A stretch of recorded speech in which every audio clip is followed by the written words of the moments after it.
Imagine if one family's decision to build horseless carriages in a northern Italian city at the turn of the 20th century had never happened. Imagine if they had chosen, instead, to remain in the textile trade, or banking, or even land. What would Italy have become? Would Turin still be a city of grey stone and winter mist? Or would it have faded into regional obscurity? Would Italian identity itself have taken shape so differently? A nation without the democratic pulse of affordable motoring, without the romance of its own engineering, without the quiet gravity of one dynasty's hand on nearly every lever of power. It is a strange and softening thought to hold, because the Agnelli family's choice to build cars did not announce itself as a nation-shaping decision. It felt, at first, like a simple business venture. The story begins on a morning much like this one might imagine, though we cannot see it clearly through the distance of time.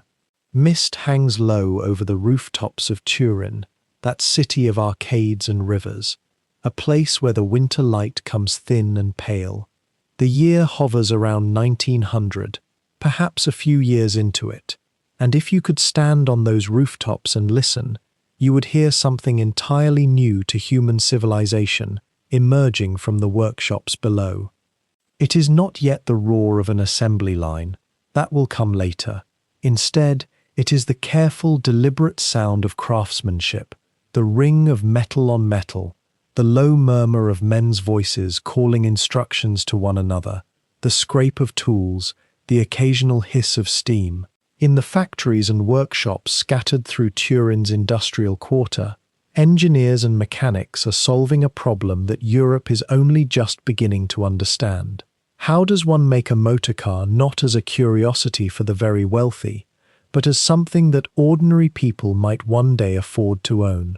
This is the question that will reshape a family's fortune, and, without anyone quite realizing it at the time, the question that will reshape Italy itself. The Agnelli name does not announce itself with trumpets. It arrives quietly, as names of merchant and manufacturing families often do, carried on letters of credit and deeds of property. The family had accumulated wealth across generations in textiles and finance, the kind of steady, unglamorous prosperity that built the bourgeoisie of northern Italy. But in 1899, a man named Giovanni Agnelli, a figure we will come to know more fully as this story unfolds, made a decision that his ancestors had not made. He looked at the horseless carriage, still regarded by many as a plaything for eccentrics and the extraordinarily rich, and he saw something else. He saw the future. He saw it with such clarity that he chose to stake his family's reputation and resources on it, and in doing so, he set in motion a sequence of events that would make his descendants not merely wealthy, but something closer to invisible architects of an entire nation's destiny. If you find yourself drawn to stories where industry and family intertwine, where the quiet decisions of a few people ripple outward to shape the lives of millions, where the hum of a factory becomes as much a part of a nation's identity as its art or its history, then I would gently invite you to subscribe to this channel. We are building a collection of sleep documentaries that explore how dynasties, industrial, cultural, political, have woven themselves into the fabric of European and world history. The Agnelli story is one such narrative, told in the cadence meant to settle the mind and draw the listener toward the edge of sleep, while teaching truths that are no less interesting for being quietly told. The Turin of Giovanni Agnelli's youth was not yet the grey, austere city that the 20th century would make of it. It was still a place of aristocratic habit and merchant energy, where the Alps rose close enough to see on clear days, and where the Po River cut through the landscape with the kind of permanence that made empires feel temporary by comparison. The city had been the capital of Piedmont, that kingdom that had only recently become part of unified Italy. To be from Turin in the 1880s and 1890s was to live in a place caught between old power and new possibility. The royal family was still present. The old nobility still mattered. But the energy in the city, the real, pulsing energy, was coming from the workshops, the foundries, the new industrial concerns that were beginning to cluster in the outskirts and push inward. Giovanni Agnelli himself had not been born into a family of manufacturers. His background was, in some ways, more romantic. He had served in the cavalry, that distinctly aristocratic military branch, and he carried with him something of the bearing of a cavalryman, an ease with power, a comfort in the saddle, a certain decisiveness that did not require explanation. When he turned his attention to the automobile, he did so not as a scientist or a technician, but as a man of means who had learned, through his military service and his family's banking connections, how to recognize opportunity and move toward it with speed and purpose. In 1899, at the age of 31, he helped to found the Fabbrica Italiana Automobili Torino, Fiat, with a small group of investors and engineers. The factory was small by the standards that would later define it. The ambitions were not yet crystallized into the cold certainty of future success. But something in that moment, something in the choice to build cars in Turin rather than somewhere else, to commit resources to a technology still regarded by many as unreliable and foolish, began to set the trajectory that would carry the Agnelli family and the city of Turin together into the 20th century. The factory itself was almost modest at first. It occupied a space that would later be dwarfed by expansions and additions, and the workers who came there in those early years, how many were there? Dozens, perhaps. Maybe a few hundred by the time the first decade of the new century drew to a close. They were craftsmen, mostly, men who knew their way around metal and steam and the delicate business of fitting mechanical parts together with precision. Some had come from the textile industry, others from railway manufacture. A few were drawn from that emerging class of engineers who had been trained in the new polytechnic schools that were beginning to appear in Italy's industrial cities. They worked by gaslight in the early mornings, before the winter sun rose over the city's rooftops, and they assembled the first Fiats with the kind of care that characterized skilled manufacturing work in that era. There was no assembly line yet. There was no conveyor belt. There was intention in every rivet, in every connection, in every test drive that came after the work was done.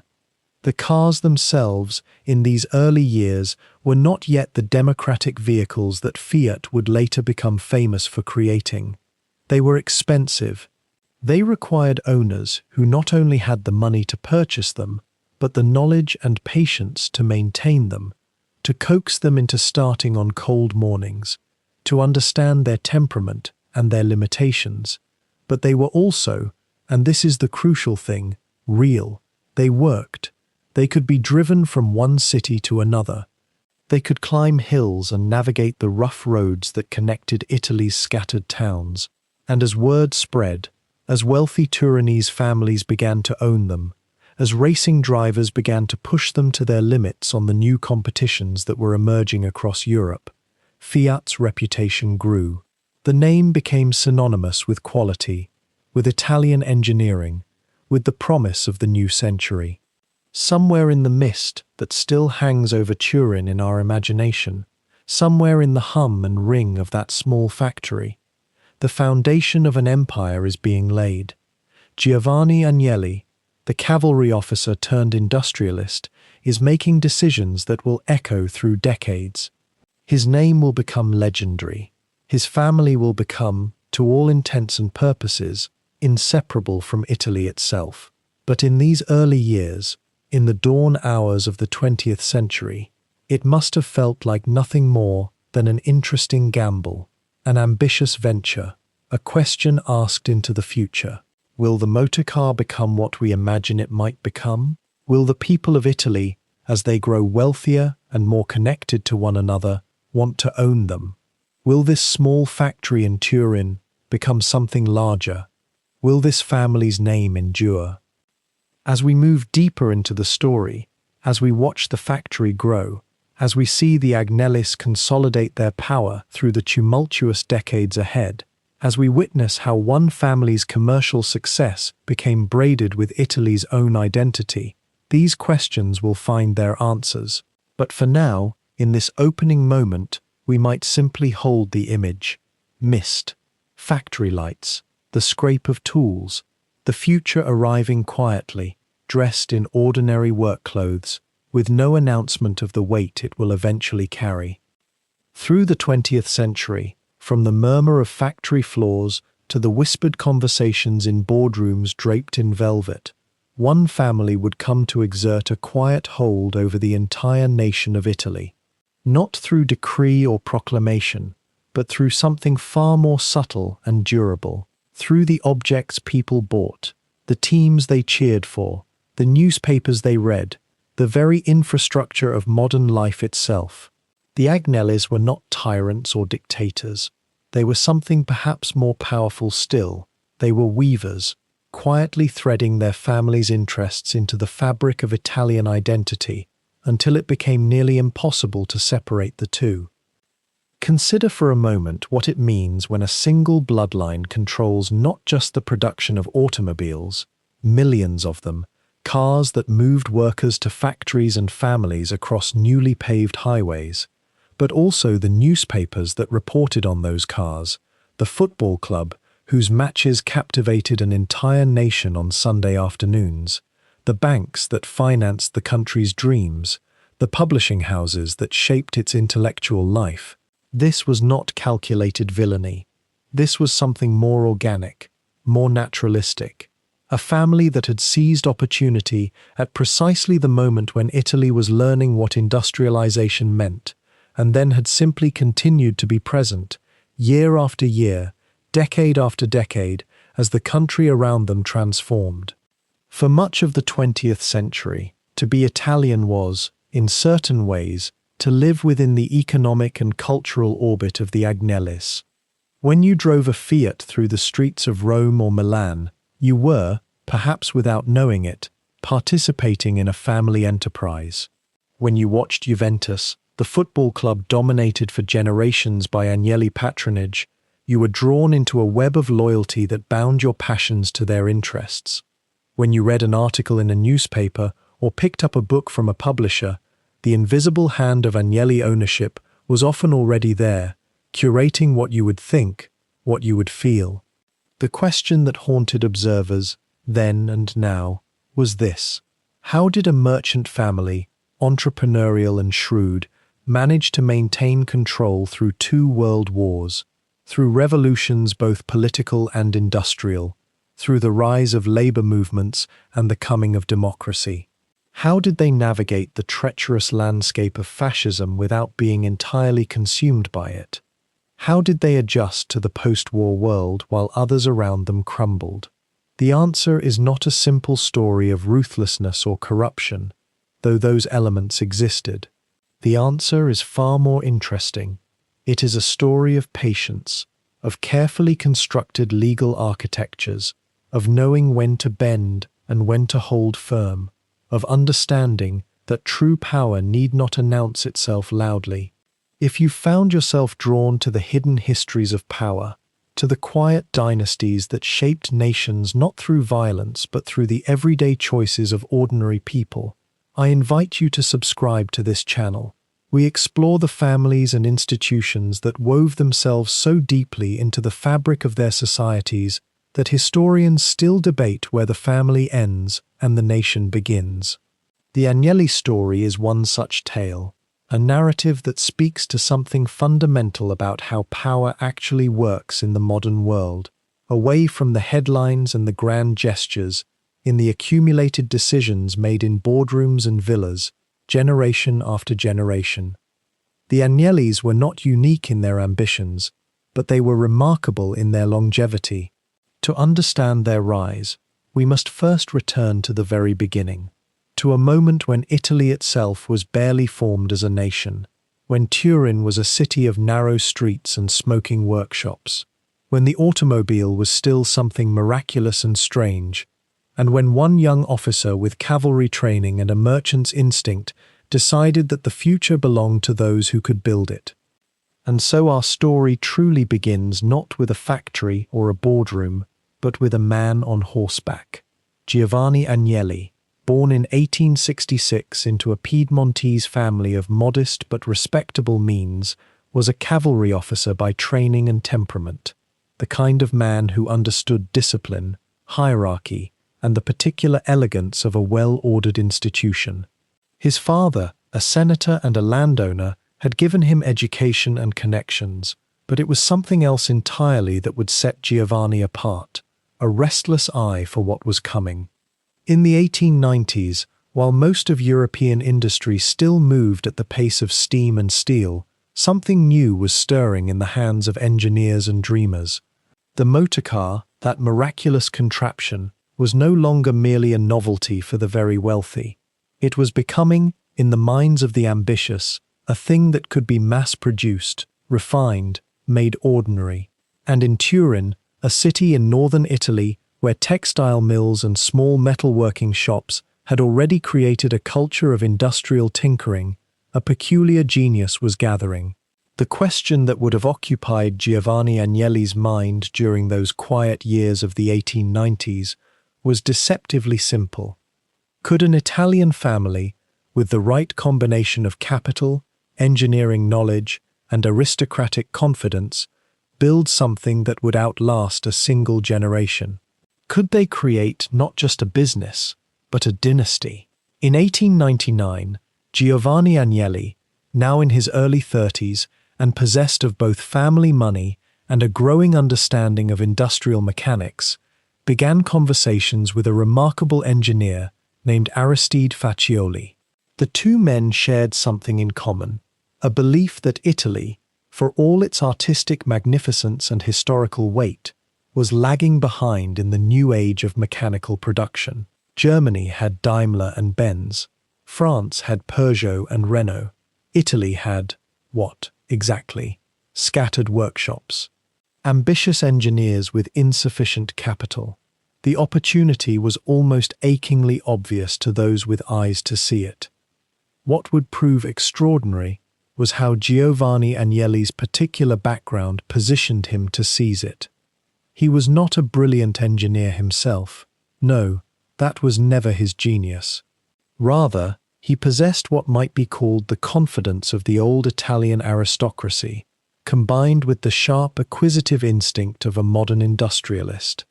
He could move between the drawing rooms of Turin's elite and the workshop floors with equal ease.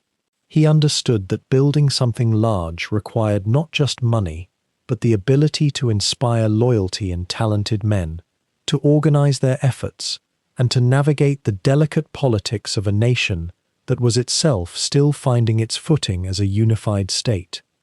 The Fiat company, whose name, an acronym for Società Italiana Automobili Torino, the Italian Automobile Society of Turin, would come to define the 20th century for Italy, was formally established in July of 1899. The capitalization was modest by the standards of larger European enterprises, but it was significant for Italy at the time. 30,000 shares were issued, with Giovanni Agnelli holding a controlling position through family capital and alliances with other investors of standing. His cavalry background showed immediately in the organizational structure he imposed: clear lines of command, distinct departments, a sense that this was a military operation as much as it was a commercial venture. The first workshop was small, occupying a converted factory space in the Lingotto district of Turin. Picture that space for a moment. Gas lamps illuminating wooden workbenches, leather aprons hanging in neat rows, the smell of machine oil and fresh metal shavings. The earliest workers were not factory proletarians in the modern sense, but rather craftsmen, many of whom had trained in other Italian workshops or in Germany and France. They were men who understood the precision required to manufacture a motorcar, a machine whose hundreds of individual components had to work together with almost biological harmony. The very first Fiat automobile, the 4 HP, rolled out in that first year or so after the company's founding, a small, unpretentious vehicle that represented not a revolution in automotive design, for there was nothing revolutionary about it, but rather a carefully calculated act of Italian engineering applied to a proven concept. It had a single-cylinder engine, could reach perhaps something close to 20 kilometers per hour on a good road, and cost a sum that put it within reach of not just the ultra-rich, but the comfortably prosperous merchant or professional. Here was Giovanni Agnelli's insight made manifest. Not the fastest car, not the most luxurious, but the car that could actually be made reliably, in growing numbers, by Italian workers under Italian management. What strikes one most, looking back from the vantage of over a century later, is how deliberate this all appears. There was no wild improvisation here, no romantic genius struggling against odds. Instead, there was a man of considerable education and discipline, informed by his military training, applying systematic thought to the problem of automobile manufacture. The cavalry officer had learned how to maintain an army. Now he would apply those same principles to building a factory and a company that could outlast any individual man, even himself. He understood, perhaps without fully articulating it even to himself, that dynastic power in the modern age would not be built on land and titles alone, but on something far more substantial: control of production, command of capital, and the ability to employ thousands of men in the service of a single family vision. Turin, in those opening years of the 20th century, was transforming itself, and Giovanni Agnelli's decision to establish Fiat there, rather than seeking capital and opportunity in Milan or another larger European city, was neither accidental nor merely sentimental. The city had a particular character, hard-working, not yet as cosmopolitan as Milan, but ambitious in its own way, with a tradition of technical skill and a certain sober Piedmontese pragmatism. The workers were industrious. The engineering culture was genuine. The location was distant enough from Rome's political machinations to allow a certain independence, yet connected enough to influence and be influenced by the capital's decisions about tariffs, labor law, and industrial policy. And so, as the 19th century gave way to the 20th, as electric lights began to replace gas lamps in Turin's streets, as the hum and clatter of machinery seemed to grow louder year by year, Giovanni Agnelli had set in motion something that would, within decades, touch the life of nearly every Italian family. He had created not merely a company, but the foundation upon which an entire family's control of Italian economic and cultural life would be built. The cavalry officer had become an industrialist, and his descendants would become something far more complex. They would be, in many ways, a shadow government, a family that owned not just factories, but the collective imagination of a nation. Turin in the late 1890s was a city caught between centuries. The medieval walls still stood in places, their ancient stone worn smooth by centuries of cold alpine wind. Yet within and around them sprang workshops of iron and glass, new foundries that breathed smoke into the northern Italian sky. The city had begun its transformation only decades before, driven by a hunger that seemed peculiar to this corner of Italy, a hunger not for art or philosophy, but for machines. The horse still ruled the streets, and would for some years yet, but something in the air itself was changing. There was electricity now. Gas lamps that illuminated the piazzas at dusk, and everywhere the sound of hammering, the sharp percussion of progress that echoed through the narrow streets, and the newer, wider avenues being cut through the old fabric of the city. This was the moment Giovanni Agnelli chose to begin. In 1899, when he established Fiat, Fabbrica Italiana Automobili Torino, the Italian automobile factory of Turin, the motorcar itself was still a novelty, a curiosity, something that seemed almost foolish to those who watched from the sidelines. The horse had served humanity for millennia.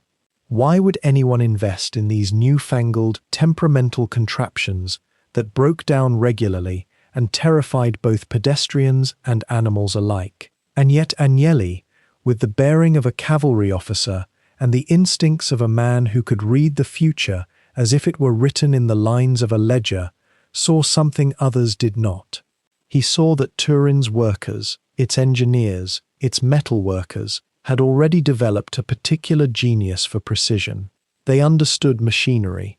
They understood how to take raw materials and transform them into something that functioned. Fiat was not born in a vacuum, but rather emerged from the soil of a city that had already learned to dream in metal. The workshops of Turin in those years were dense, almost medieval in their organization. A master craftsman would oversee a small team of apprentices and journeymen, and they would work in spaces that were often cramped, poorly lit, perpetually damp from the moisture that drifted down from the Alps and settled in the Po River Valley. Yet within these workshops, something remarkable was taking shape. Men who had previously devoted their skills to building bicycle components, to manufacturing precision instruments, to crafting the intricate mechanisms of factory equipment, were beginning to turn their attention toward the motor car. There was a logic to it, a natural evolution. If you could engineer a bicycle frame, you could learn to build an automobile chassis. If you could cast metal for one purpose, you could cast it for another. The knowledge was there, scattered across the city like pieces of a puzzle, waiting to be assembled by someone with vision enough to see the complete picture. Agnelli understood this. He also understood something perhaps even more important, that Turin's location, far from the great centers of European automobile manufacturing in France and Germany, could become an advantage rather than a disadvantage. The city was closer to other parts of Italy, to markets that wanted cars but might be hesitant to import them from abroad. There was a hunger in the peninsula for machinery, for modernity, for the symbols of industrial progress. And Turin, with its mountains rising like protective walls to the north and its access to the Po River for transport, was positioned to serve that hunger.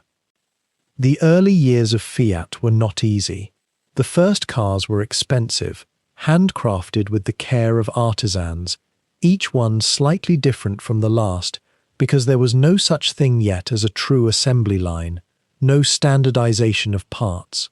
Workers still built motor cars the way they had built carriages for centuries, piece by piece, bolt by bolt, often bending and adjusting and improvising as problems arose. The factory itself was small, cramped, nothing like the sprawling industrial complexes that would later define the company. And yet even in these humble beginnings, there was something that would come to characterize not just Fiat, but Italian manufacturing culture for generations to come, a peculiar blend of improvisation and precision, a willingness to adapt and adjust, combined with an absolute refusal to accept inferior craftsmanship. As the new century opened, as the year 1900 gave way to 1901 and 1902, the culture of motoring began to take root in Italy in ways that would have seemed impossible just a few years earlier. There were races now, organized events where drivers would compete on public roads, streets that had been closed to ordinary traffic for the occasion. These were not the organized, carefully managed spectacles of later years, but wild affairs, dangerous and exhilarating, where the motorcar proved itself against the horse and against the skepticism of a population that was not yet entirely convinced of the machine's utility. And yet with each race, with each demonstration, with each wealthy merchant or minor nobleman who purchased a Fiat and drove it through the streets of Turin or Milan or Rome, the dream of automotive culture became more real, more tangible, more woven into the fabric of Italian aspiration. The workshops multiplied. New factories rose, some small, some larger. Turin began to develop the infrastructure of an automotive center. suppliers who made spark plugs, radiators, tires, leather seats, mechanics who specialized in repairs, driving schools where the wealthy could learn the peculiar art of operating a motor car. There was a synergy developing, an ecosystem taking shape, where each business depended on and supported the others. A young man could learn metalworking as an apprentice, could graduate to building car parts, could eventually become a foreman overseeing dozens of workers, could perhaps, if fortune smiled, become part of the growing middle class of engineers and managers that was emerging from the industrial transformation. For many Italians, the motor car was not yet something they could own. That was a luxury reserved for the wealthy, but it was beginning to become something they could make, something they could build with their own hands. And in this quiet revolution of production and aspiration, in the noise and dust and sweat of these workshops, in the careful calculations of engineers and the nervous hope of investors, the foundation was being laid for something that would come to define Turin and Italy itself for decades to come. The Agnelli family was becoming not just one industrial family among many, but a family whose choices, whose ambitions, whose very growth would come to reshape the nation's economy and, in ways both visible and invisible, its politics, its culture, and its place in the modern world. What began in those early workshops of Turin grew with a quiet, methodical patience that would become the Agnelli signature. The young company, barely a decade into its existence, as the 20th century settled into its middle years, found itself riding a wave of industrial appetite that seemed to deepen with each passing season. Giovanni Agnelli understood something that many of his contemporaries did not, that automobiles were no longer a curiosity of the wealthy, but an emerging necessity of a modernizing world, and that Italy, for all its centuries of artistic achievement, was hungry to prove itself a nation of industrial capability. By 1906, Fiat had produced 10,000 vehicles. By 1910, that number had tripled. The factory in Turin, which had once seemed ambitiously large, began to feel confined. New buildings rose, new machines arrived, the workforce swelled from hundreds to thousands, and with them came a subtle transformation of the city itself. Turin was becoming something it had never quite been before, a place where the future was being manufactured, day after day, shift after shift. The smell of machine oil and hot metal became as familiar to the morning air as the smell of bakeries had once been. These were years of genuine innovation, though the innovation itself moved quietly, without fanfare. Fiat engineers developed new designs, experimented with different engine configurations, and slowly refined the processes of assembly in ways that reduced cost and improved reliability. The Fiat 4, introduced in 1908, became a modest bestseller, and the company's reputation for solid, unpretentious engineering began to crystallize. They were not building cars for the romantic ideal of motoring. They were building practical machines for people who wanted transportation: doctors, merchants, small industrialists, the new middle class of an industrializing peninsula.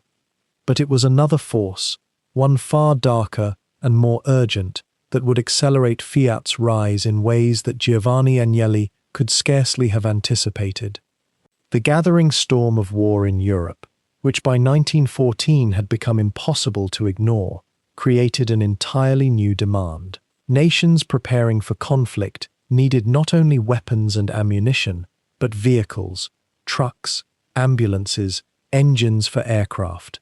Fiat, with its experience in precision manufacturing and its growing industrial capacity, suddenly found itself essential to Italy's military apparatus. When Italy entered the war in 1915, joining the Allies against Austria-Hungary and Germany, Fiat's transformation became nearly complete. The factories, which had been civilian enterprises, became part of the machinery of war. The company began producing not only trucks and military vehicles, but engines for aircraft, components for ships, shells, and munitions. The work was relentless, the demand seemingly infinite. Giovanni Agnelli, now in his mid-50s, made a decisive choice to fully commit the company's resources to the war effort, knowing that this commitment would transform everything. The wealth that flowed from this period was substantial, though it came at a cost that was difficult to quantify and even more difficult to acknowledge. Fiat's factories ran nearly without pause. Workers endured long hours, dangerous conditions, and the underlying anxiety of those years when young men disappeared into the trenches and did not return. Between 1915 and 1918, the company's output was staggering. Production figures rose exponentially. The facilities expanded again and again. The financial returns were impressive, and the Agnelli family's wealth grew in proportion to Italy's commitment to the war effort. There is something worth pausing to consider here, something that would echo through the decades to come. The relationship between industrial wealth and national crisis, between prosperity and suffering, had become intertwined at Fiat in a way that was impossible to fully untangle. The family was growing rich at precisely the moment when Italy was bleeding, not morally compromised perhaps, but enriched nonetheless by circumstances beyond the company's making. This pattern, this subtle entanglement, would become part of the family's DNA, a quiet inheritance that future generations would sometimes struggle to fully examine. By the time the war ended in 1918, Fiat had been fundamentally altered. The company was no longer a promising automotive manufacturer. It was now one of Italy's major industrial concerns, with production capacity that dwarfed its competitors, with military contracts that had generated profits that could be reinvested in expansion, and with a reputation among Italy's political and military leadership as a reliable partner. Giovanni Agnelli had guided the company through this transformation with steady, careful management. He had not sought the war, had not wished calamity upon the nation, but had understood with an almost prescient clarity that such a moment could be used to build something more durable and more powerful than what had existed before. The immediate post-war years brought a different sort of challenge. Europe was exhausted, economically fractured, and uncertain about its future.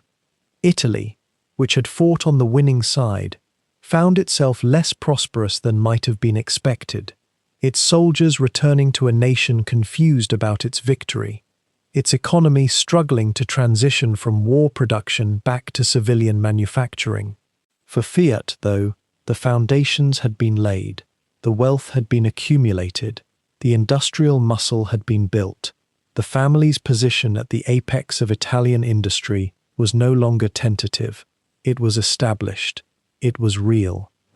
During these early post-war years, Giovanni Agnelli made another strategic decision to consolidate his family's control through an intricate architecture of holding companies and investments that would keep the company within family hands while providing the capital and flexibility to pursue ambitious growth. The financial structures were complex, even elegant in their way, designed to ensure that ownership and control would not slip away to outsiders, that the fortune built through decades of shrewd decision-making would remain a family legacy. This was not unusual for the time. Many family businesses operated in similar fashion, but it revealed something important about Giovanni's intentions. He was not building a company to eventually sell or to hand over to professional managers. He was building a dynasty. As the 1920s unfolded, Fiat began to establish itself beyond Italy. The Model 501, introduced in 1919, found markets across Europe. Production techniques that had been refined during the war were now applied to civilian vehicles. The company's reputation for reliability and affordability began to spread. Branch factories were established in France, in Romania, in other corners of Europe where markets were opening. The automobiles that emerged from Turin were becoming cosmopolitan products, known across borders, symbols of an Italy that was not merely a custodian of ancient art, but a creator of modern machinery. The growth was almost hypnotic in its steadiness. Year after year, production figures rose. Year after year, the facilities expanded. Year after year, the Agnelli family's wealth accumulated and compounded, becoming deeper, more layered, more difficult to measure or fully comprehend. What had begun as an ambitious manufacturer in a Turin factory was becoming something far more substantial. An industrial force, a commercial empire, a family legacy that would shape not only automobiles, but the entire trajectory of Italian capitalism for generations to come. As the calendar turned toward 1914, the rhythms of Turin's workshops began to shift in ways that few could have predicted. Though the machinery of history, like the machinery in those vast factories, moved with an inexorable momentum.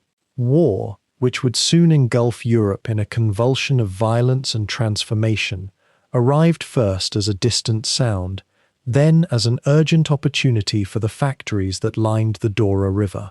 Fiat, which had spent its first 15 years establishing itself as a maker of passenger automobiles and light carriages, suddenly found itself standing at the threshold of an entirely different kind of production.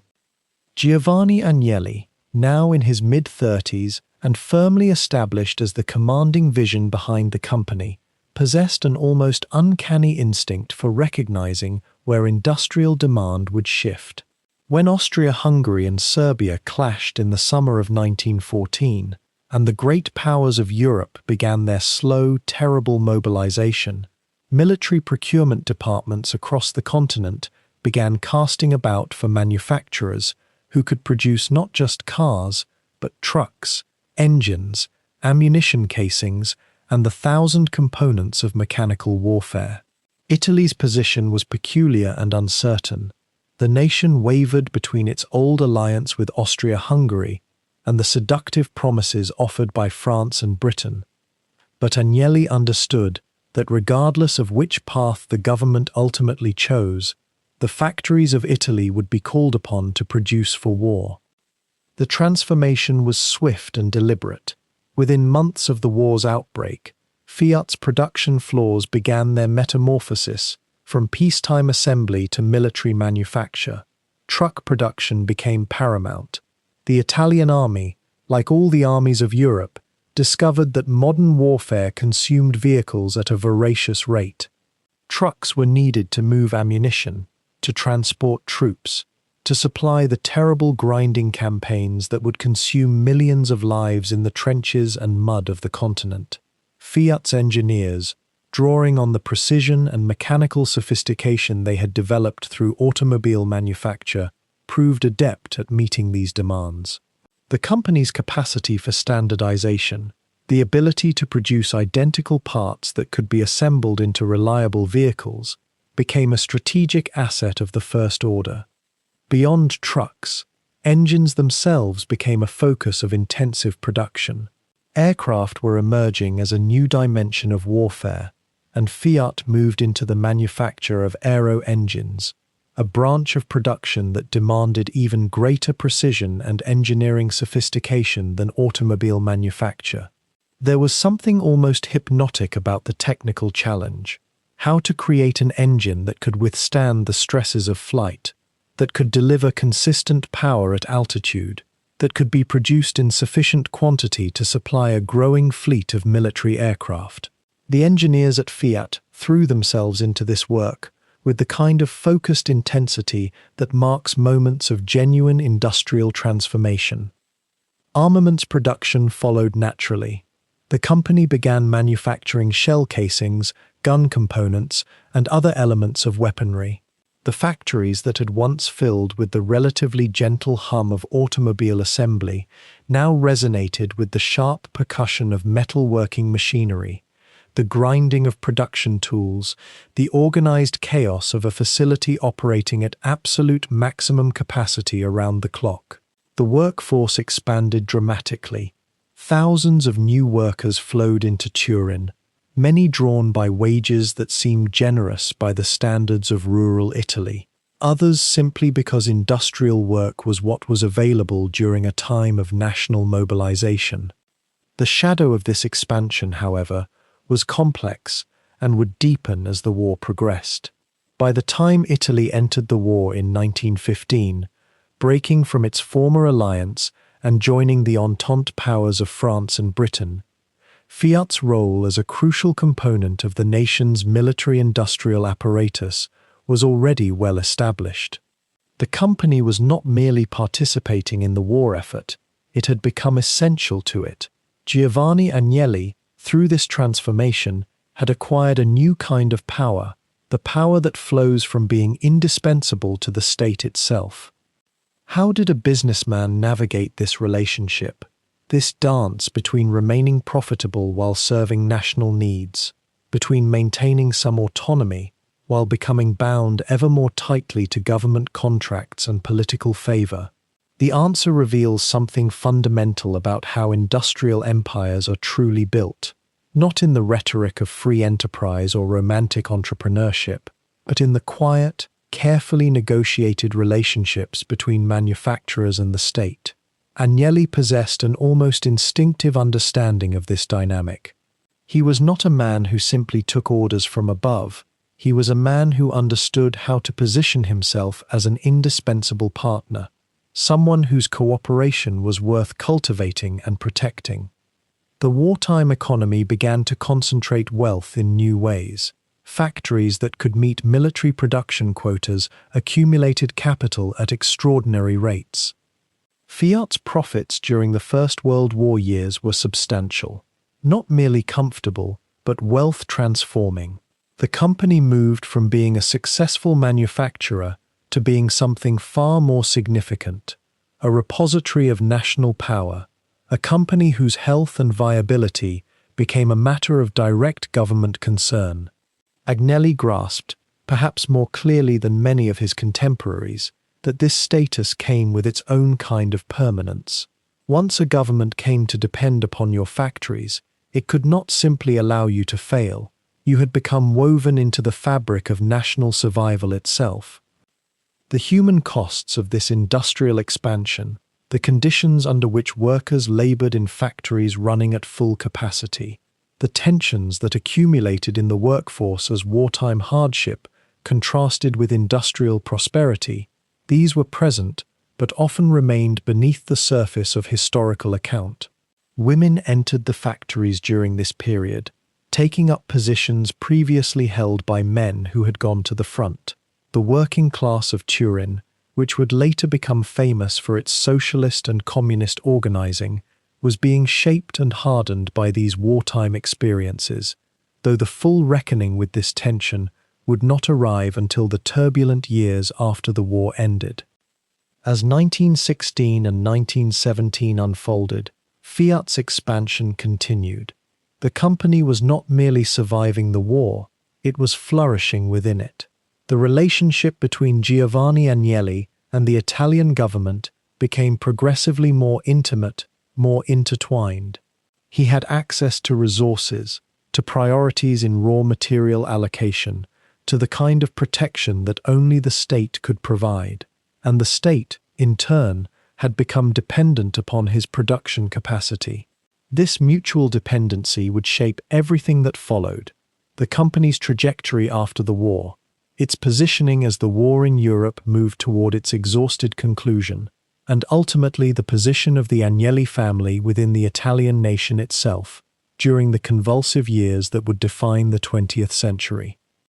By the 1920s, as the mechanical hum of Turin's factories deepened, and the Agnelli name had become synonymous with the very idea of Italian industry, Giovanni Agnelli faced a question that would define not just his company, but his family's relationship to power itself.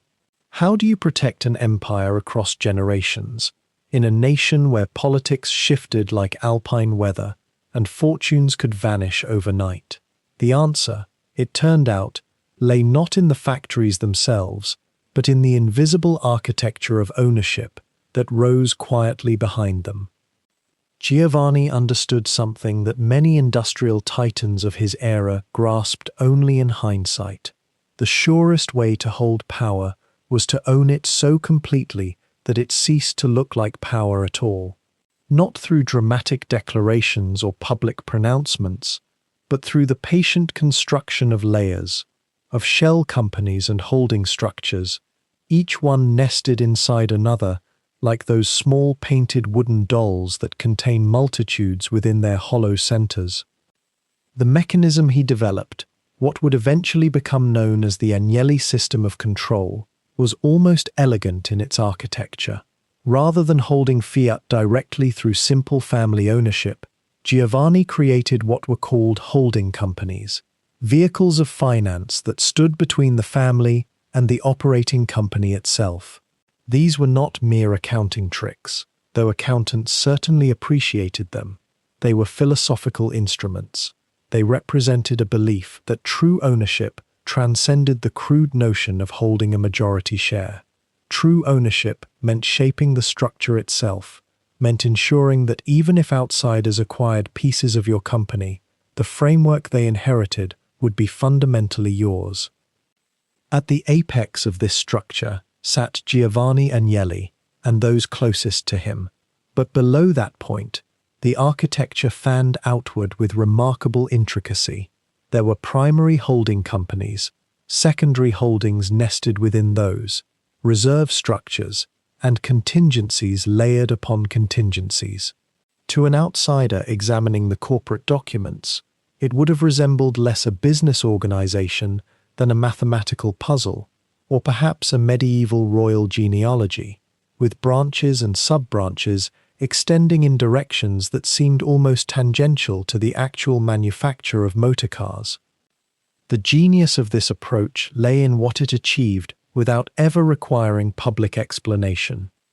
Through these holdings, the Agnelli family could maintain effective control while dispersing technical ownership.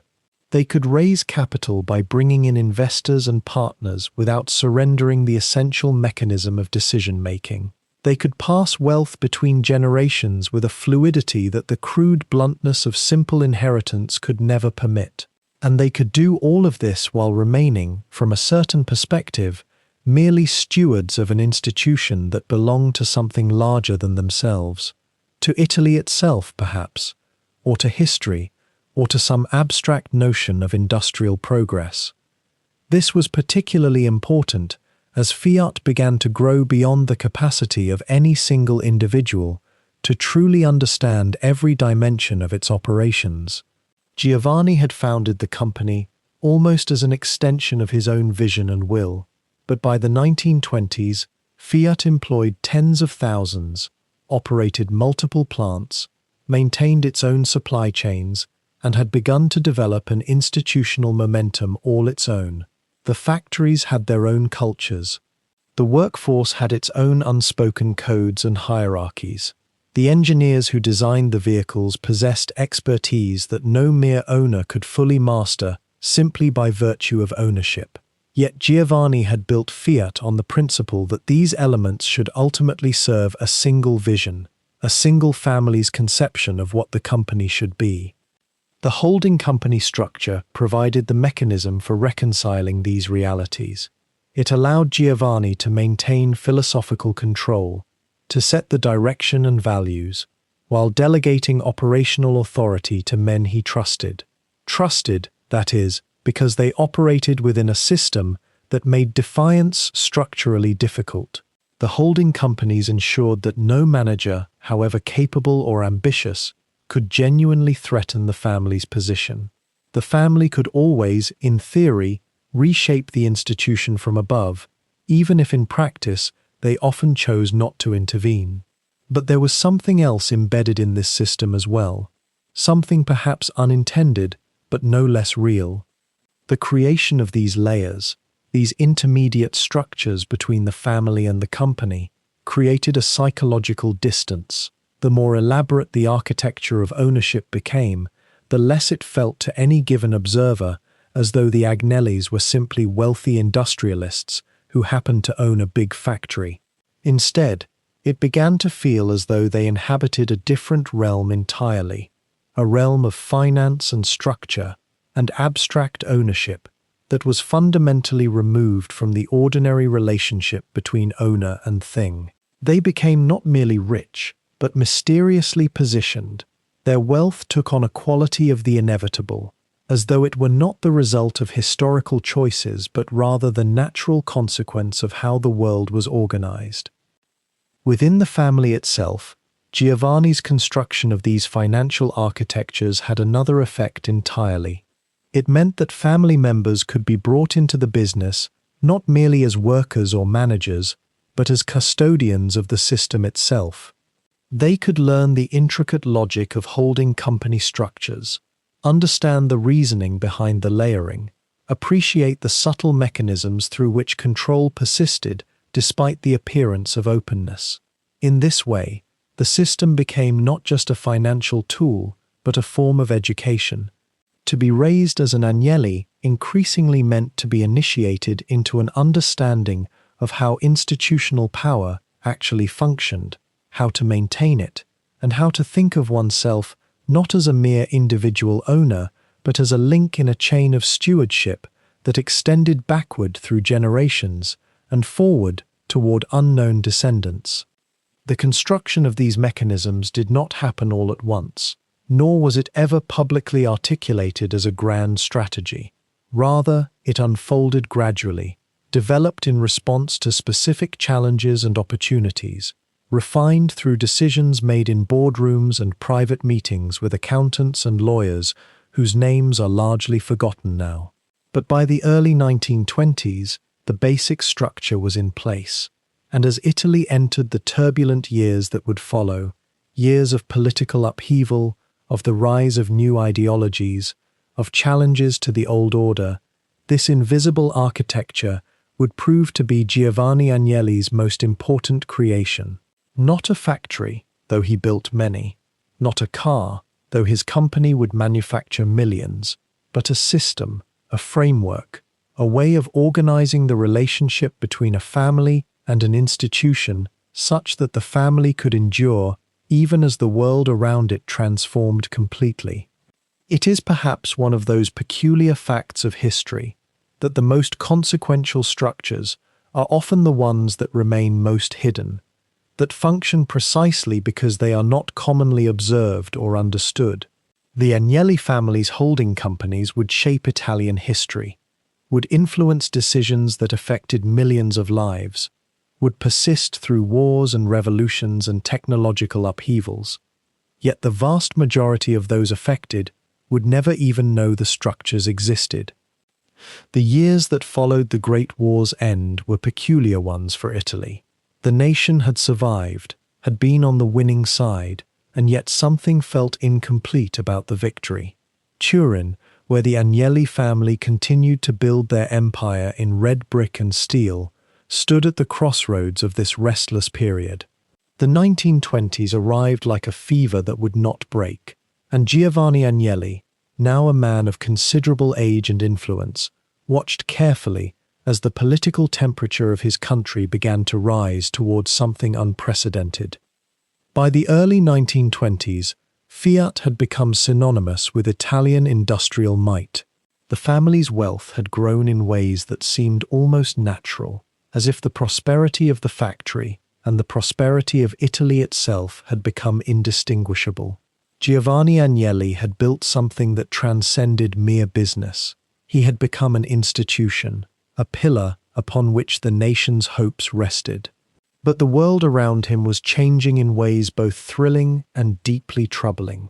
A man named Benito Mussolini was rising through the political chaos, gathering followers, promising order where there was disorder, promising greatness where there was anxiety. Consider for a moment the position of a man like Agnelli in 1922, when Mussolini's march on Rome occurred, and the king, faced with military uncertainty, chose to invite the fascist leader to form a government rather than to confront him. Here was a businessman of supreme pragmatism, a man who understood that wealth could only exist within a stable political order. He had no ideological passion for fascism, not in the sense that younger, more volatile men did. Rather, Agnelli understood something more fundamental about power and survival. An industrialist must work with whatever government exists, must find ways to ensure that his factories continue to run, that his workers are productive, that the nation prospers. It is important to approach this history with a certain gentleness, to avoid the temptation to judge men of a distant era by standards that belong entirely to our own time. Yet the record is also clear. The Agnelli family, like many of Italy's industrial elite, came to an accommodation with fascism that allowed their business to flourish while the regime consolidated its grip. Was this collaboration, or was it pragmatic necessity? The question hovers in the historical air, neither fully answered nor dismissed. Through the 1920s and 1930s, Mussolini's government invested heavily in Italian industry, believing that military power required industrial capacity. Fiat, as the nation's largest industrial concern, became a primary beneficiary of this strategic investment. The regime awarded contracts for trucks, for engines, for military vehicles. The factories hummed with purpose. Employment rose. The Agnelli family's wealth deepened and spread throughout the holding company structures that Giovanni Agnelli had so carefully constructed. Here we might pause and recognize a peculiar reality. The regime genuinely needed people like Agnelli just as much as he, perhaps, needed the regime's stability and contracts. Giovanni Agnelli walked a careful path. He was never a member of the fascist party, or rather, his membership was nominal, pragmatic, the sort of thing that was expected of a man in his position. He maintained relationships with intellectuals and artists who harbored serious doubts about what was happening in Italy. He did not become a propagandist for the regime, did not lend his name to its more extreme ideological declarations. And yet, nor did he openly resist. He was, in the language of that era, an accommodationist. He found ways to coexist with a system he likely neither fully believed in nor openly opposed. The Fiat factories themselves became something else during these years, spaces where nationalist fervor, industrial pride, and the machinery of fascist corporatism mingled in complex ways. Workers were organized into regime-sponsored unions. Labor unrest, which had threatened the 1920s, was suppressed. The relationship between capital and labor was reordered according to fascist principles of hierarchy and state control. Did Agnelli appreciate this? For a businessman, yes, certainly. The chaos that had threatened his interests in the immediate post-war period was now under control. Strikes became impossible. Production quotas could be reliably met. Profits accumulated. Yet a kind of shadow fell across these years, one that would only become fully visible in hindsight. The regime's investment in military industry, while enriching Italian manufacturers, was also an investment in preparation for war. Mussolini's eyes turned toward Ethiopia in 1935, toward Albania, toward the Mediterranean and Africa. The contracts that Fiat received were not merely for civilian vehicles, but increasingly for military machines. The factories were becoming mechanisms of territorial ambition. Giovanni Agnelli was now an elderly man, and one can sense in the available records a certain weariness settling over him. He had built an industrial empire in a time of upheaval, had navigated wars and revolutions, had transformed a small Turin workshop into a continental force, and now he found himself in a bargain with a regime whose full implications he perhaps could not yet foresee. Would he have chosen differently, given perfect knowledge of what was to come?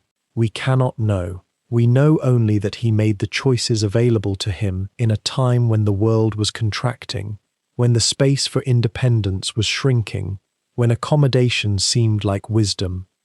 The interwar years were also years of remarkable technological progress at Fiat. The company developed new manufacturing techniques, new car models that brought motoring within reach of the middle classes. The famous Fiat 500, the Topolino, would arrive in 1936. A brilliant small car, economical and cheerful, embodying the promise of modern Italy.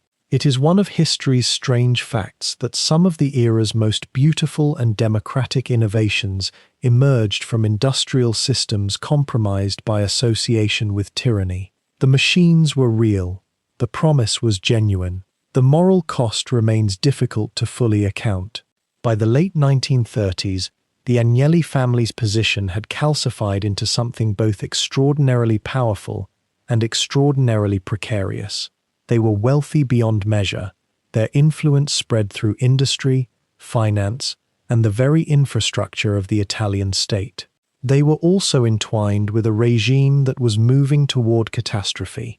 Giovanni Agnelli would not live to see World War II, but his children and grandchildren would inherit a legacy marked indelibly by these years of compromise and accommodation.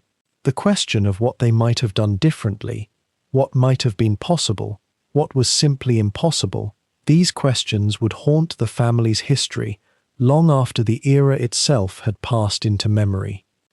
While the factories hummed through Turin's industrial nights, and the holding companies quietly consolidated their grip on Italian commerce, there existed another world entirely, one of hushed corridors and gardens that seemed to exist outside of time. Villa D'Annunzio, the Agnelli family seat, rose from the Piedmont landscape with the kind of understated grandeur that old money learns not to announce. It was here, in rooms whose high ceilings caught the pale northern light, that the actual pulse of the family beat, not in boardrooms or production halls, but in the intimate rhythms of wives and children, tutors and servants moving through spaces designed for a life that few in Italy could ever imagine. Giovanni Agnelli himself, the founder whose silhouette had shaped Fiat's destiny, was a man who understood that industrial power required a certain solidity at home. He had married Arachne Teodorina Gaetana Maria Antonia Borromeo, herself descended from one of Italy's oldest families, the Borromeos of the Lakes, and the marriage was, by all accounts, more than a business arrangement. It was an alliance, yes, but one that seemed to hold genuine warmth. Within those villa walls, the stern patriarch who moved through Fiat's offices with military precision became something softer, though no less commanding. He expected obedience from his children as naturally as he expected production reports from his plant managers. The children who grew up in that world learned early that they inhabited two dimensions at once. They were Agnellis, which meant that ordinary ambitions could never apply to them, and yet they were also shaped by a peculiar kind of isolation. The villa provided everything one could desire: libraries filled with bound volumes in leather, salons where artists and intellectuals occasionally gathered, gardens that rolled away from the main house with that particular quality of Italian landscape gardening that makes nature seem to bow slightly to human will. And yet, there was always the awareness that they were not entirely free. They were heirs to something vast and fragile, inheritors of an empire that required their participation whether they wished it or not. One of Giovanni's sons was named Edoardo, and he became the focus of the family's hopes for continuity. Edoardo was groomed from childhood to understand Fiat's machinery, not merely the mechanical kind, but the intricate system of relationships, contracts, and political negotiations that kept it all functioning. He was educated in the manner of the time, taught languages and business, shown how to conduct himself at table and in public, prepared with the kind of methodical care that only the very wealthy could afford. And yet, watching those around him, Edoardo seemed to carry a weight that went beyond what even his station required. There are photographs of him from these years, stiff in formal dress, his expression carrying something that might be resignation, or perhaps something more profound. The villa became a kind of stage then, with family life playing out according to unwritten but deeply felt rules. Meals were taken together when the patriarch was present, structured affairs where conversation followed certain channels, and divergence from expected topics was gently but firmly redirected. The children learned to read their father's moods through infinitesimal shifts in posture, through the angle at which he held his cigarette, through the particular kind of silence that fell when he was displeased. This was the education that money could provide, but it was also an education in restraint, in the understanding that one's own desires were secondary to the preservation of what the family had built. The gardens around the villa, though, offered moments of reprieve. There are accounts from staff members, those subtle witnesses to family life who would emerge years later with their memories, of the Agnelli children playing among the rose gardens on certain afternoons, seemingly unguarded, allowed to be simply young. But even these moments were observed, catalogued. Everything that happened within those grounds was known, remarked upon, filed away in the collective memory that large households maintain about their employers. What is notable, though perhaps not surprising, is how little we actually know about the intimate emotional lives of the Agnellis during these years. They were private people in a way that the contemporary world sometimes struggles to fathom. There were no diaries published, no interviews given to magazines about family philosophy or domestic arrangements. What leaked through was often shaped by servants' gossip, or the carefully constructed narratives that the family itself chose to share. We know they employed tutors of considerable reputation, that they took holidays in certain fashionable places, that there were parties and gatherings that marked the family's significance. But the real texture of how love moved through those rooms, how tensions simmered beneath polished surfaces, how a child understood their own worth when weighed against the greater good of the family enterprise, these things remain largely hidden. There was, it seems, a persistent question hanging over the villa like morning mist. Who would inherit this? Not merely the factories or the stocks or the grand houses. These could be distributed, managed by advisors and boards, but the actual authority, the responsibility of keeping the great machine running, the burden of representing Italy's industrial soul to the world. Giovanni Agnelli had built something so substantial that it required a particular kind of person to maintain it. He had 2 sons, and then he had grandchildren, each of them a potential successor, each of them carrying the weight of possibility in ways they could scarcely articulate even to themselves. The villa, in those interwar years, became increasingly a place where such questions hung unspoken. The economic turbulence of the 1920s, the growing presence of fascism in Italian political life, the sense that something was shifting fundamentally in the nation around them, all of this created a tension that no amount of careful domestic management could quite dissolve. Meals continued to be served at the proper hours.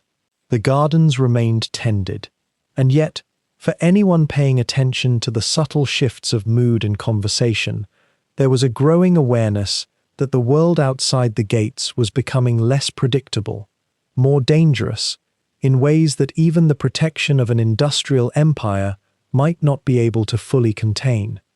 The servants who worked within those rooms, the maids who made the beds, the cooks who prepared the meals, the groundskeepers who maintained the gardens, these people moved through the Agnelli family's private world with a knowledge that was never fully shared with the outside.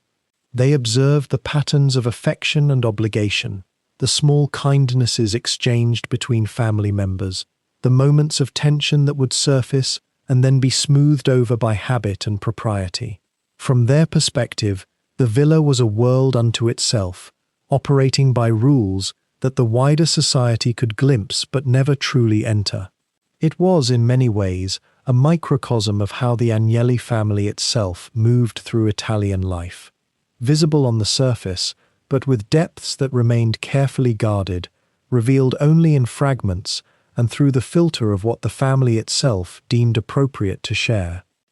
And yet, within the carefully ordered world of the Agnelli Empire, There existed a fragility that no amount of wealth or industrial control could somehow prevent. The founder, Giovanni Agnelli, had built an extraordinary machine, factories humming across northern Italy, millions of lire flowing into family coffers, a name that had become synonymous with Italian modernity itself. But machines, no matter how ingeniously designed, can falter, and families, no matter how powerful, remain bound by the same vulnerabilities as any other. By the late 1920s and into the early 1930s, Giovanni Agnelli had begun to think about succession. He was growing older, and while his health remained reasonably sound, the question of who would inherit this vast empire weighed upon him. He had a son, Edoardo Agnelli, who represented the natural continuation of the dynasty. Edoardo was educated, groomed for leadership, born into a world of prestige and expectation. The younger Agnelli seemed poised to step into his father's shoes, to carry forward the legacy of Fiat into whatever future awaited. But life, as it often does, unfolded along a path far more sorrowful than careful planning could have anticipated. In the early 1930s, Edoardo Agnelli fell gravely ill. The precise nature of his illness varied in the historical accounts. Some sources suggest tuberculosis, a disease that still ravaged even the wealthiest families of that era, while others point to complications from rheumatic fever or other conditions now largely conquered by modern medicine. What remains certain is that despite all the resources the Agnelli family could marshal, despite access to the finest physicians Italy and Europe had to offer, Edoardo's condition deteriorated. The young man who was meant to inherit the Fiat empire, who had been carefully prepared since childhood for the vast responsibilities ahead, grew weaker. And then, in 1935, Edoardo Agnelli died.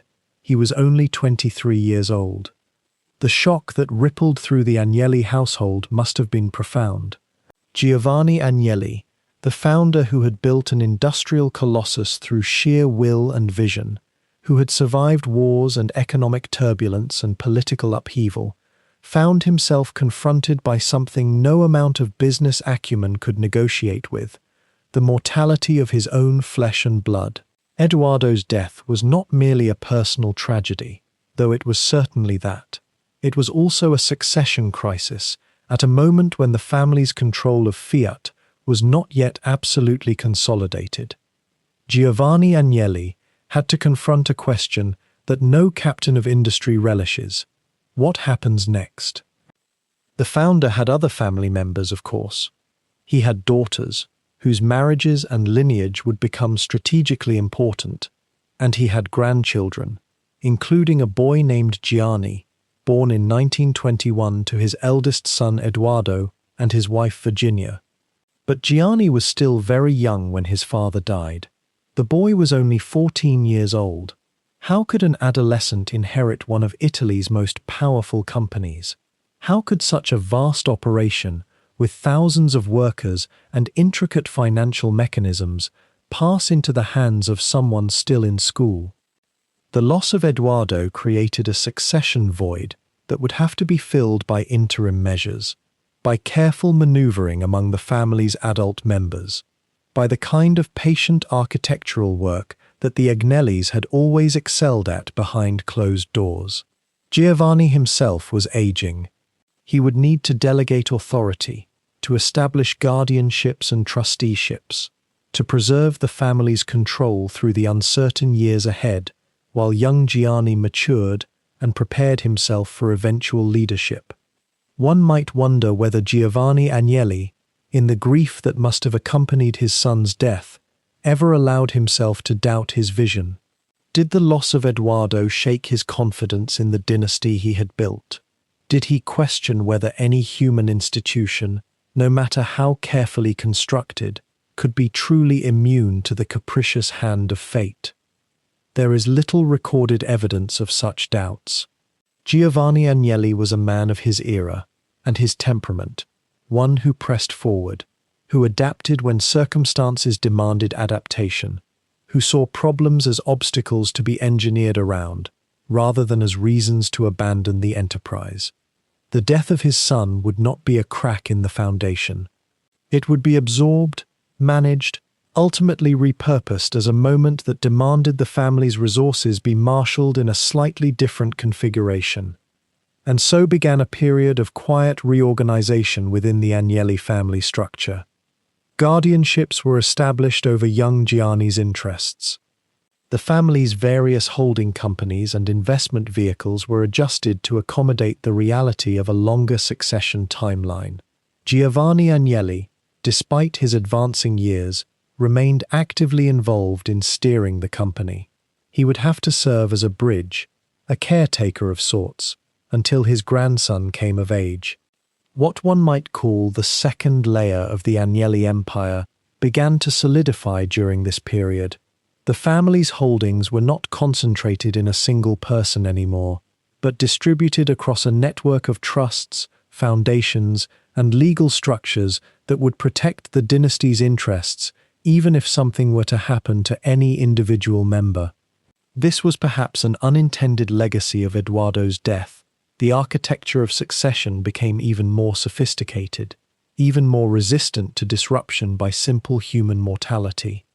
And yet, during all of this careful legal and financial maneuvering, one wonders what the family conversations must have been like. Behind the scenes of wealth and power, beyond the view of the factory workers and the newspaper correspondents, did Giovanni Agnelli and the other members of the family speak openly about their grief? Did they wonder aloud about the meaning of what had happened? Or was loss simply absorbed into the routines of business, the next meeting scheduled, the next decision made, the machinery of empire continuing forward without pause? Young Giovanni, meanwhile, was growing up in the shadow of his father's absence and his grandfather's long shadow. He would carry with him always the knowledge that he was not born to inherit Fiat through a simple, direct line of descent. Instead, he had become heir to it through the tragedy of his father's early death, a fact that would shape his personality, his ambitions, and his eventual approach to wielding the power that would one day come into his hands. The boy who would never know his father would become, in time, perhaps the most significant figure in the Agnelli family's history. But that story lay years ahead, waiting to unfold slowly, grain by grain, year by year, as young Giovanni grew from childhood into adolescence, from adolescence into young manhood. The succession question, for now, remained suspended in a kind of patience that only the very wealthy and the very powerful could afford to maintain. The 1930s had wound themselves tight across Europe like a coil, and by 1939, when German tanks crossed into Poland, Italy found itself bound to Nazi Germany by the Pact of Steel. For the Agnellis, this moment marked the beginning of perhaps the most morally fraught chapter in the family's long history, one that would cast shadows across the decades to follow, shadows that historians and moralists would still be examining, questioning, parsing, long after the war itself had turned to ash and memory. Fiat's factories, those vast complexes that had once hummed with the ambition of Italian engineering and national pride, were suddenly the property of a family living under a fascist regime allied with Nazi Germany. The choice before them was not, in many ways, a choice at all. To refuse contracts with the military would have meant seizure, likely arrest, possibly worse. To accept them was to participate, however reluctantly, in the machinery of war. Giovanni Agnelli, the founder, had by this time withdrawn somewhat from direct control, aging now, watching from Villa Agnelli as his son and grandsons navigated the impossible mathematics of survival. The factories transformed. Production lines that had birthed the elegant Fiat 508 for civilian roads were reconfigured for military purposes. Trucks rolled out instead of sedans. Engines were stripped of comfort and built for trucks that would carry Italian and German soldiers toward the Eastern Front. The Lingotto factory in Turin, with its famous roof test track where finished cars once roared and wheeled through final trials, became something different entirely. Machine tools cut metal for tank components. Workshop floors that had echoed with the collaborative energy of peacetime manufacturing now thrummed with a different purpose, a darker momentum. The factories did not stop, they accelerated. And with that acceleration came a question that would linger in the moral architecture of the Agnelli name, like a stain that soap and water could never quite remove. The question of labor. As the war deepened and Italy's military needs grew more desperate, as Italian men were conscripted into the armed forces and the labor shortage became acute, Fiat brought in workers from occupied territories. The exact numbers remain contested by historians, and the documentation, as it so often does in histories of occupation and displacement, is fragmentary and incomplete. What seems clear is that by the middle years of the war, forced laborers and prisoners of war worked in Fiat factories. Some were Italian military prisoners. Others were from the territories the Germans had conquered. They worked under guard. They worked under conditions that were, by contemporary accounts, harsh and insufficient. Food was minimal. The hours were long. The work was dangerous. And there were no unions to protest, no labor boards to lodge complaints with, no recourse of any kind. Did the Agnellis directly order this? Did they fully understand what was happening on their factory floors? Did they close their eyes deliberately, or did they simply not look? These are questions that historians have approached with varying degrees of certainty, and perhaps it is honest to say that certainty itself may be an illusion here, a false comfort. What we know is that Fiat was an industrial empire, and the factories were Agnelli property, and the war was happening, and the labor was there, and the machinery continued. The moral complexity is genuine. It is not solvable by pointing to the external pressure of fascism and German alliance, nor is it solved by suggesting, as some have, that the Agnellis were simply forced participants in forces beyond their control. The truth likely contains elements of both, coercion and accommodation, pressure and opportunism, the desperate mathematics of family survival tangled together with the human cost of war. Giovanni Agnelli died in 1945, just as the war was ending. He did not live to see the reckoning that would begin in the post-war years, when Italy itself would have to look back at what it had done, what it had become, under fascism. His son Edoardo had predeceased him by years. The company now faced an uncertain future, and the family, particularly the grandson Gianni, would have to navigate not only the immediate aftermath of military defeat, but also the longer, slower work of moral reconstruction that Italy itself was undertaking. The factories themselves had suffered. Allied bombing campaigns had targeted the industrial heartland of the north. Turin's Fiat facilities were damaged, though not destroyed. The machines could be repaired. The engines could be rebuilt. The moral questions, though, those were different. They could not be simply welded back together. And yet, as history has a way of doing, life moved forward. The survivors, the victors, and the vanquished all had to inhabit the same continent, to rebuild, to remember, or to forget, to forgive, or to carry the weight of unforgiveness. For the Agnellis, this post-war moment would offer something unexpected, an opportunity to remake themselves, to become the symbol not of fascist Italy and its industrial complicity, but of something new. The question of whether they could succeed in that transformation, whether the old stains could be painted over with the fresh colors of recovery, would shape everything that followed. In the grey dawn of 1945, as the last echoes of war faded across northern Italy, the factories of Turin stood like exhausted sentinels. Many were damaged, some were half rubble.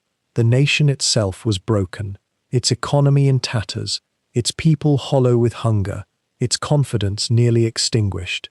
And yet, in the ruins and the ash, something quietly began to stir, something that would, over the next decade, transform not just Italy, but the very idea of what a war-shattered nation could rebuild itself into. The Agnelli family, remarkably, had survived the war intact. The factories had endured bombardment. The family structures, the holding companies, the networks of influence, the deep roots in Turin's soil, remained, waiting. And now, as Europe gasped awake to the possibilities of reconstruction, Fiat stood at the center of something that historians would later call the economic miracle, the Italian economic miracle. Think about what Italy faced in those first post-war years. The country had to be remade almost entirely.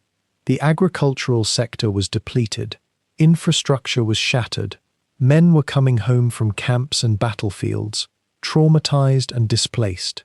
Unemployment was vast and silent.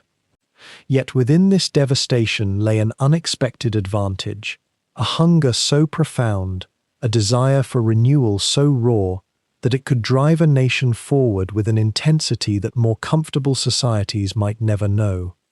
Fiat, under the steady hand of the Agnelli family and its appointed managers, positioned itself as the instrument of that desire.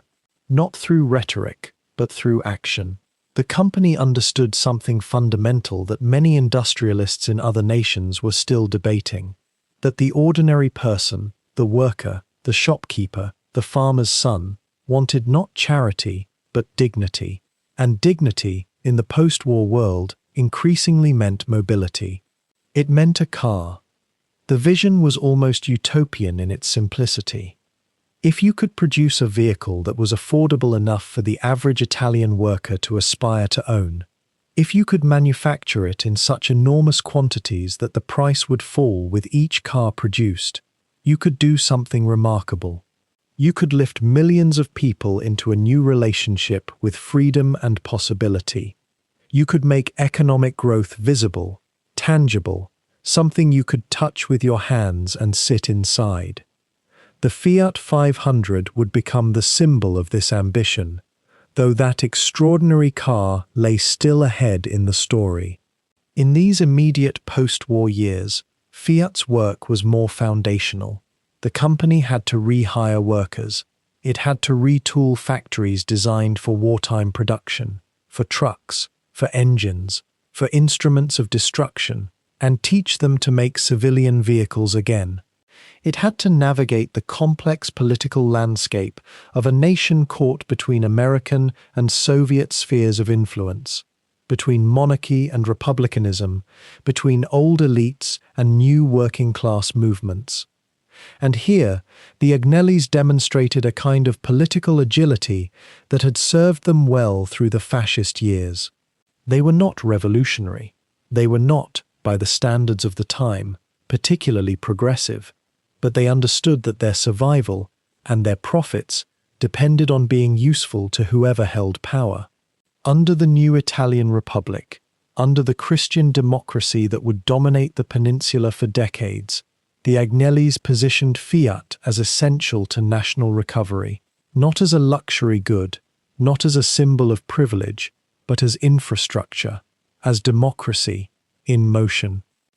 The American Marshall Plan, which poured billions into European reconstruction, flowed partly through Italian industry. Fiat was perfectly positioned to absorb this capital, to modernize its plants, to purchase new machinery from the United States, to adopt and adapt the methods of mass production that had won the war for the Allies.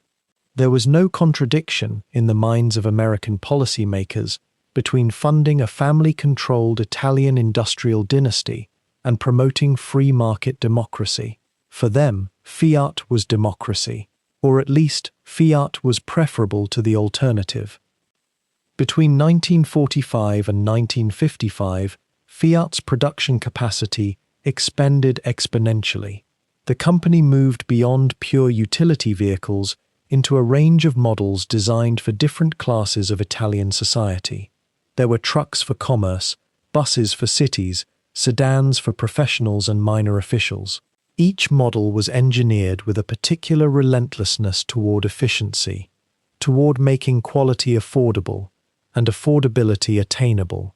The bean counters and engineers of Fiat worked almost obsessively on the mathematics of production, how to save a lira here, to eliminate a redundant step there, to shave seconds from assembly time.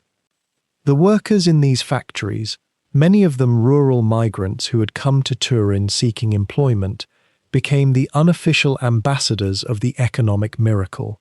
They earned wages that were, by Italian standards of the time, genuinely substantial. They could rent apartments. They could feed their families better than they had in the countryside. Some, after years of work, could imagine saving enough for a down payment on a vehicle themselves. They could own what they made. There was a kind of poetry in that, however exploitative the labor conditions might have been by modern standards.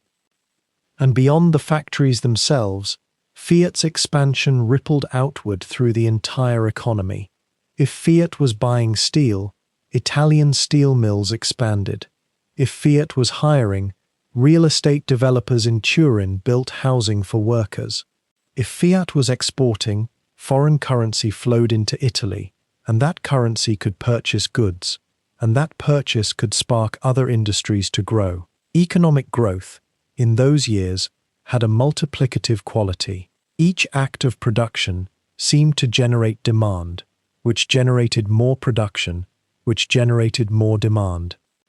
By 1950, Italy's economy had begun its dramatic rebound.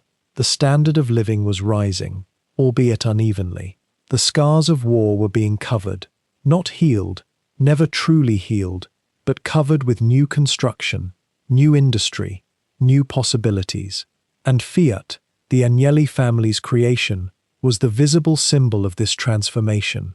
When foreigners wanted to understand how Italy was recovering so rapidly, they came to Turin. They toured the factories. They watched the assembly lines. They saw evidence of something almost miraculous, a nation rebuilding itself, through work, through ingenuity, through the systematic application of industrial discipline. The Agnellis, observing this transformation from their positions of influence, understood that their moment had arrived. The family had weathered the war, survived the immediate post-war chaos, and now found itself governing what would become one of Europe's most dynamic economies. They had not simply inherited wealth. They were actively creating it, daily, through the choices their managers made and the workers' hands that executed those choices. Yet even in these years of triumph, there was a quiet awareness among the family's inner circle of something fragile about the arrangement. The economic miracle, for all its solidity, depended on conditions that might not last forever. On American capital, on Cold War stability, on a working class that had not yet fully awakened to its own potential power. The Agnellis, watching developments in Italian labor movements with careful attention, understood that the post-war consensus, the shared belief that growth benefited everyone, was not inevitable. It was contingent. It could fracture. But that fracturing lay ahead. For now, in the early 1950s, Fiat and the Agnelli family rode the wave of recovery with a kind of confident grace. The worst was behind them, or so it seemed.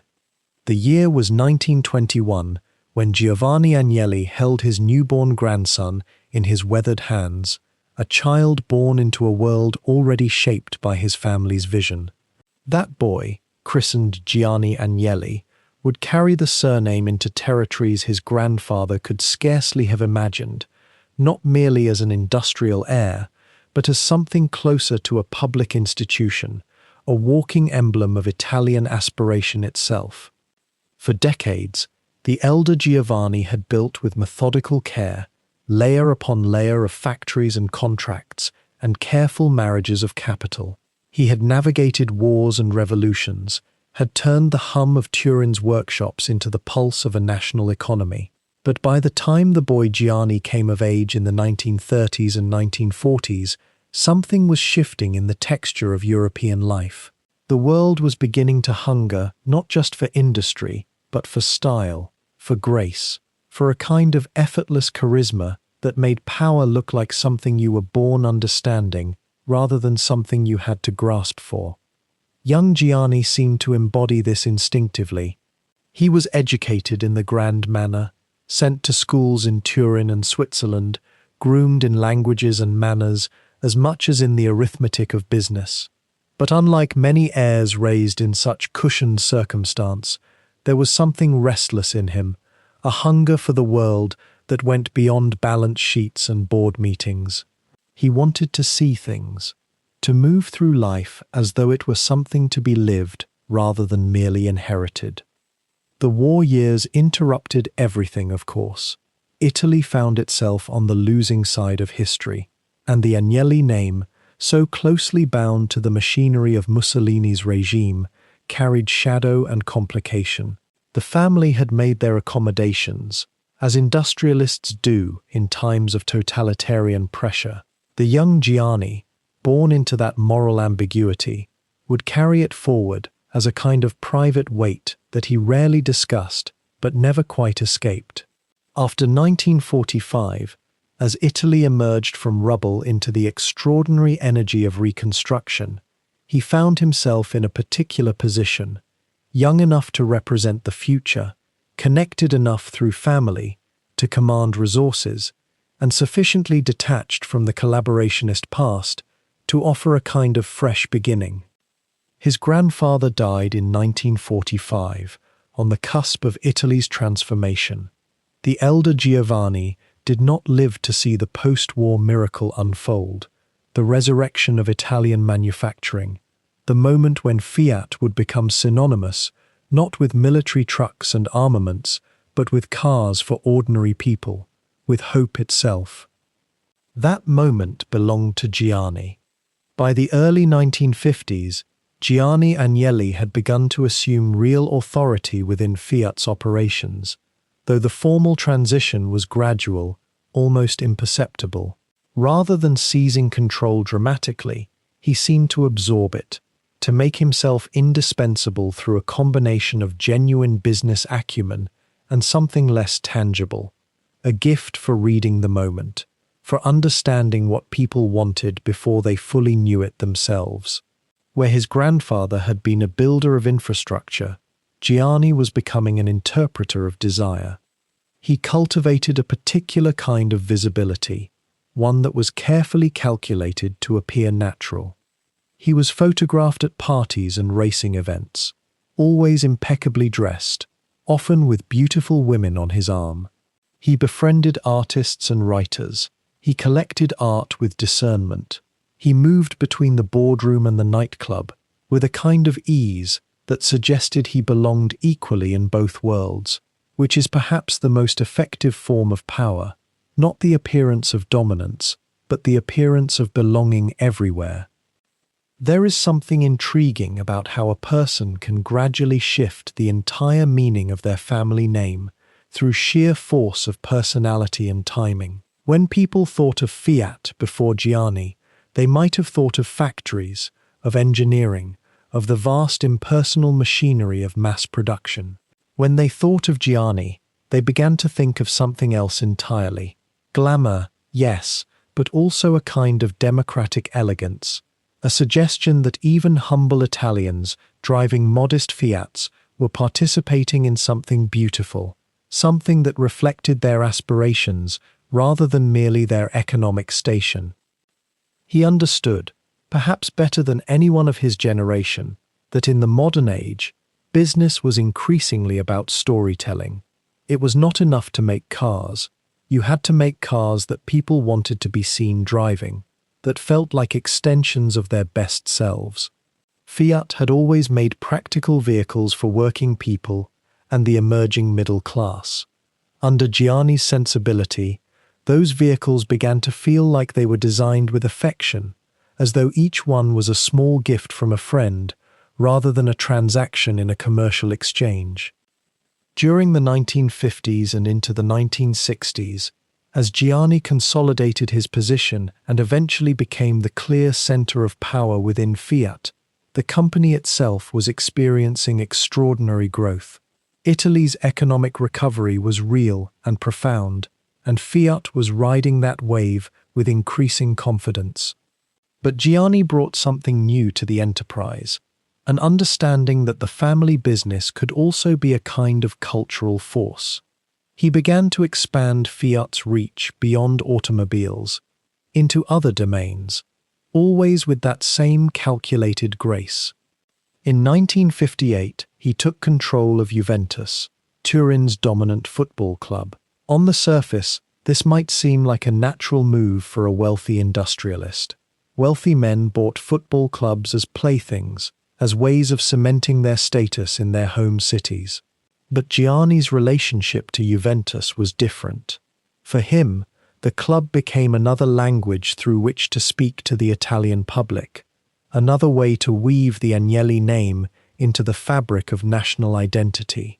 He brought to football management the same sophistication he brought to business, investing substantially, but also understanding that what people loved about football was not just victory, but the poetry of the game, the sense of community and belonging that surrounded it. How does a man become not merely wealthy, but beloved? How does he move from being simply powerful to being somehow emblematic, a figure that people recognize in the street and feel some connection to, even if they have never met him? It is partly luck, partly timing, partly the genuine talent to understand what your moment requires. Giovanni Agnelli seemed to possess all three in abundance. By the late 1960s, as he entered his middle years, Gianni had become something unprecedented in Italian life, a businessman who was also treated as a kind of social arbiter, a figure of international sophistication, whose opinions mattered not just in boardrooms, but in fashion and culture more broadly. He moved comfortably between Milan and Paris and New York, always impeccably dressed in ways that seemed to set standards rather than follow them. He married Morella Caracciolo, a woman of noble birth and considerable elegance, and their union seemed to symbolize the blending of old aristocracy with new industrial wealth, the past and future united in a single, graceful partnership. What made Gianni different from other industriers was his refusal to be merely a caretaker of inherited wealth. He wanted to expand it, certainly, but more importantly, he wanted to transform it into something that mattered beyond balance sheets. He believed, it seems, that a family business could be a kind of cultural mission, that Fiat could make not just cars, but could somehow lift the aesthetic aspirations of ordinary Italians, could make them feel that they too deserved beauty and elegance and the quiet dignity of well-made things. The transformation was gradual enough that it was almost invisible as it happened, the way a river changes course so slowly that no one moment marks the shift.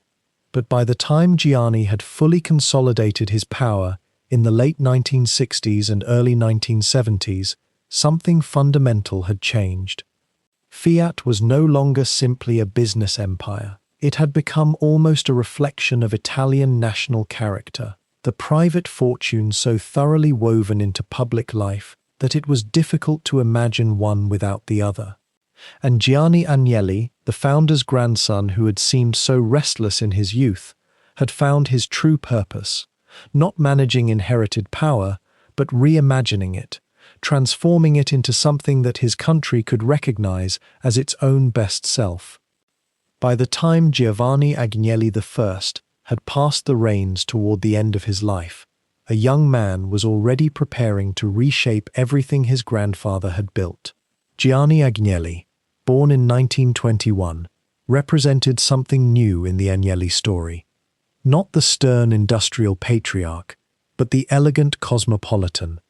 Where his grandfather had been shaped by cavalry discipline and Piedmontese reserve, Giovanni had been educated in Oxford and Cairo, had seen the world beyond Turin's grey workshops, and carried within him a vision of what a modern industrial empire could look like when touched by style, by charm, by an almost aristocratic ease. It would be tempting to say that Giovanni simply inherited his position, that wealth and bloodline alone propelled him upward.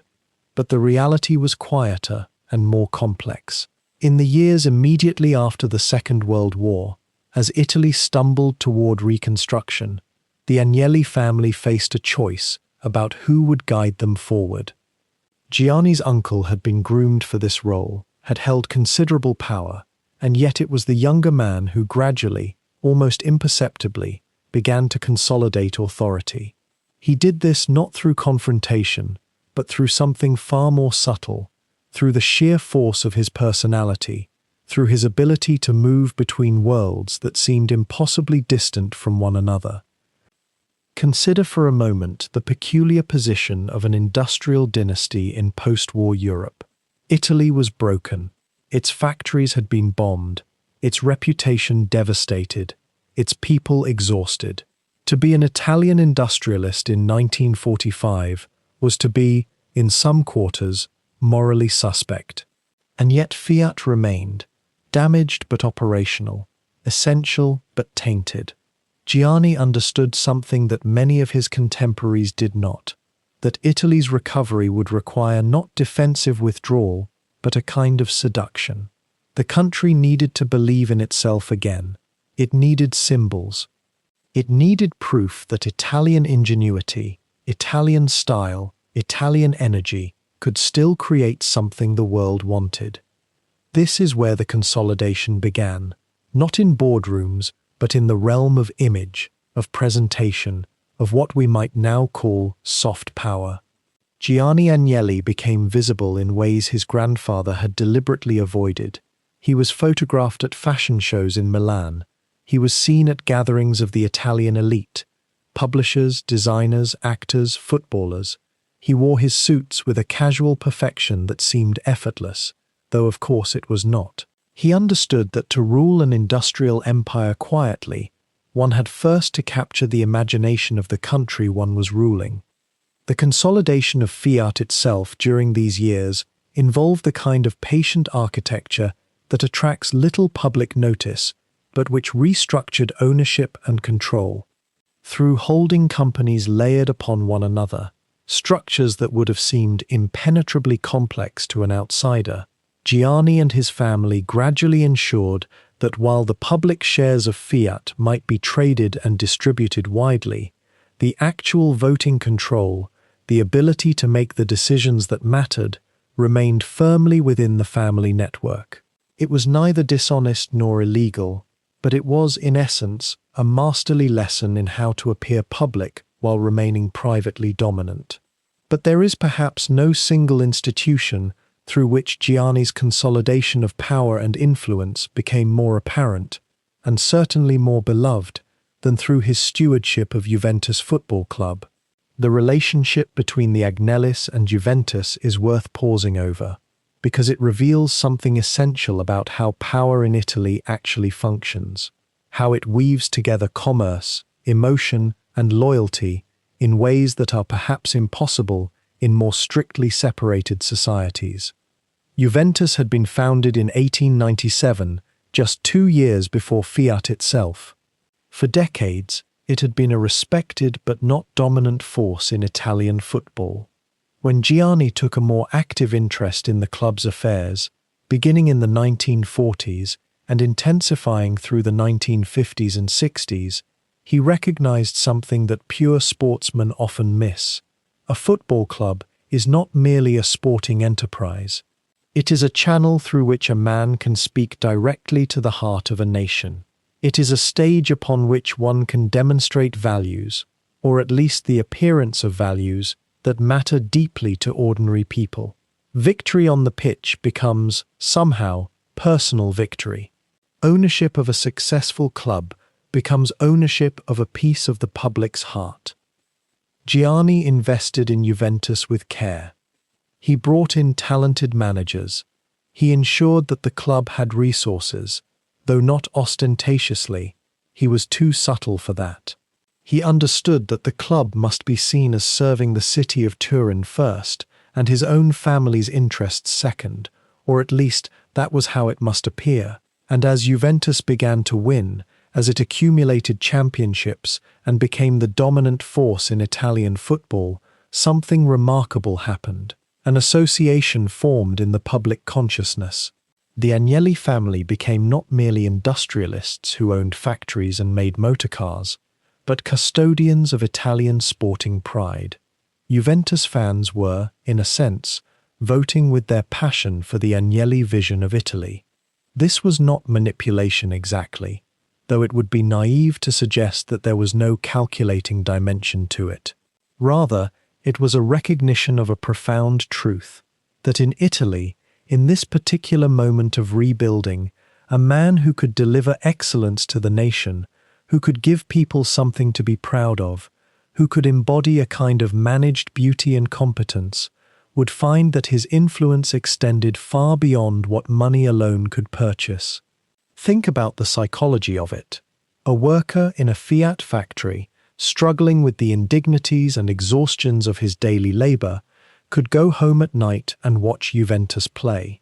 In that watching, he could feel connected to something larger than himself, something that bore the Agnelli name. There was no explicit quid pro quo, and yet the feeling of loyalty, of mutual investment in the same national project, would influence how that worker thought about his employer, about the company he worked for, about the vision of Italy that the Agnellis represented.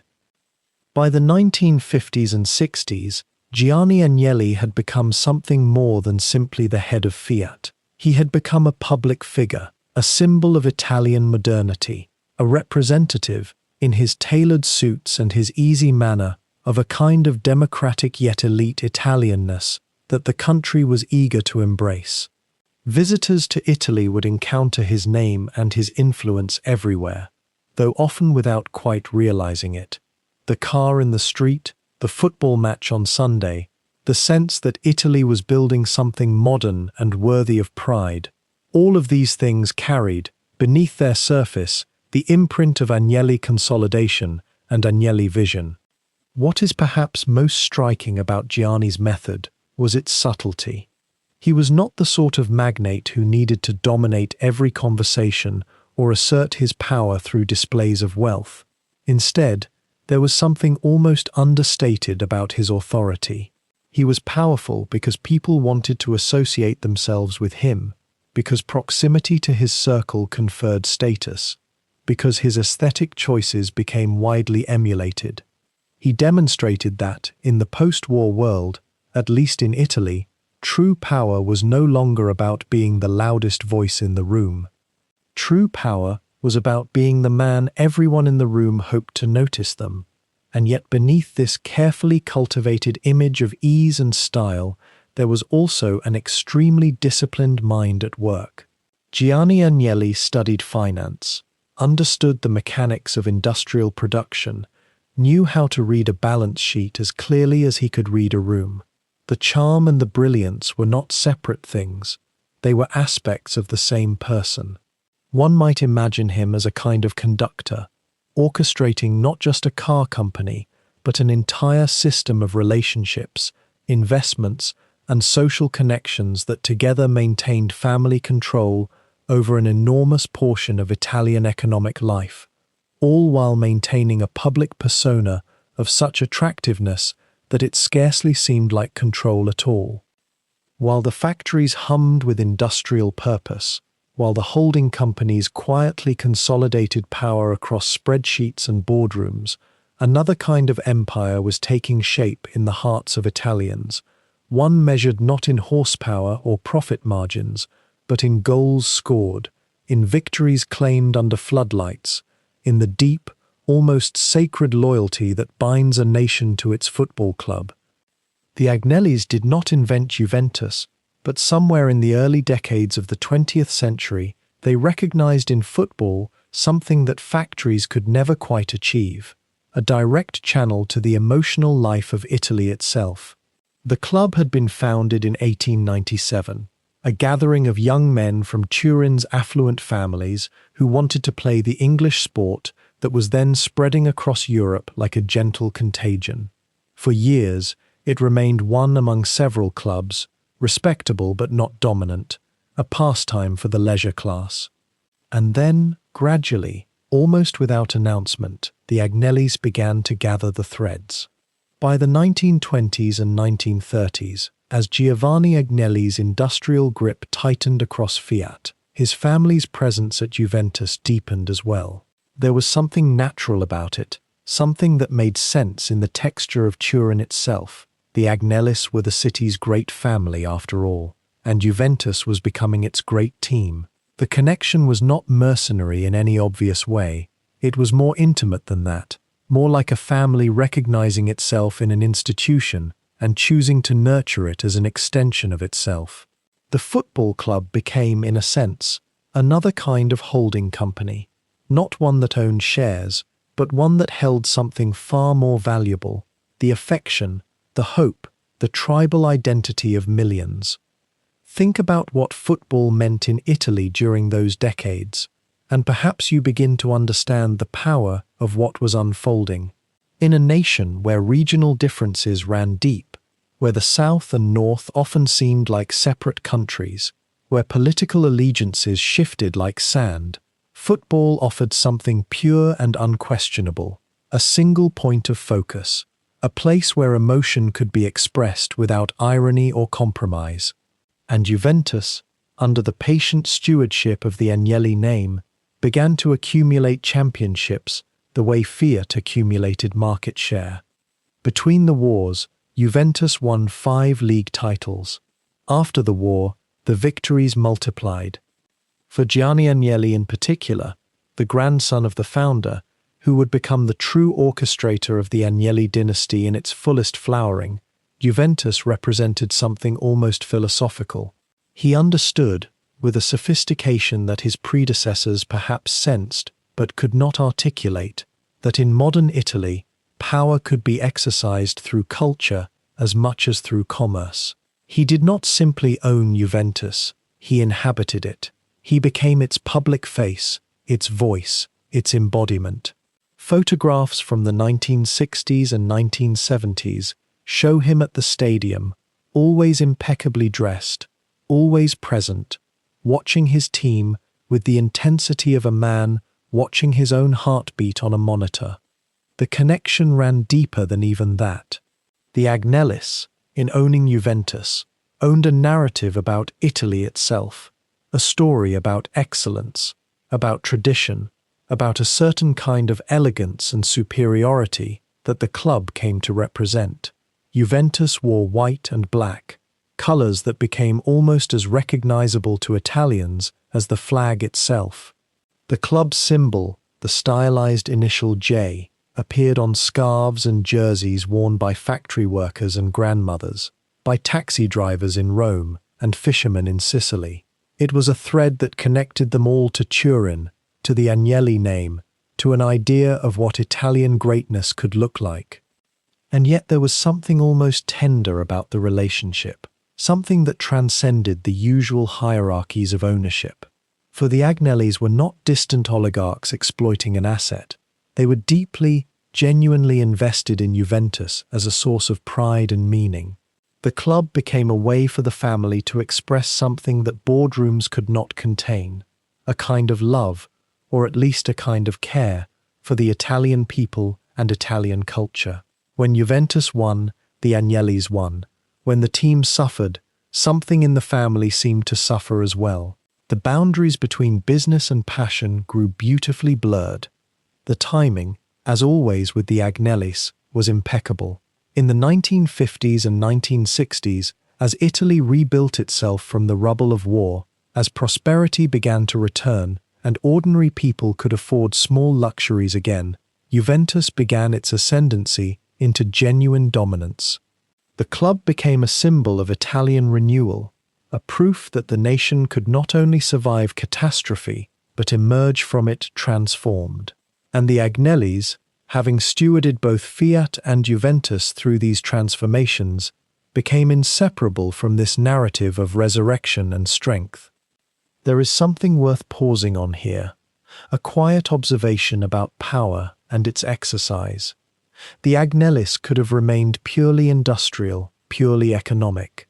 Many great families do, but they chose instead to weave themselves into the emotional and cultural fabric of their nation. They understood, perhaps instinctively, that the most durable form of power is not the kind you exercise directly, but the kind you inhabit so completely that it becomes invisible, becomes simply the way things are. To be an Agnelli meant not just to own factories, but to own a piece of the Italian soul. Juventus was that piece, and the family held it with a gentleness that suggested they understood its value in a way that balance sheets never could. In the stadiums of Turin, in the packed terraces where tens of thousands of voices would rise and fall together, the Agnelli name floated above everything like a benediction. No one needed to be reminded who owned the team.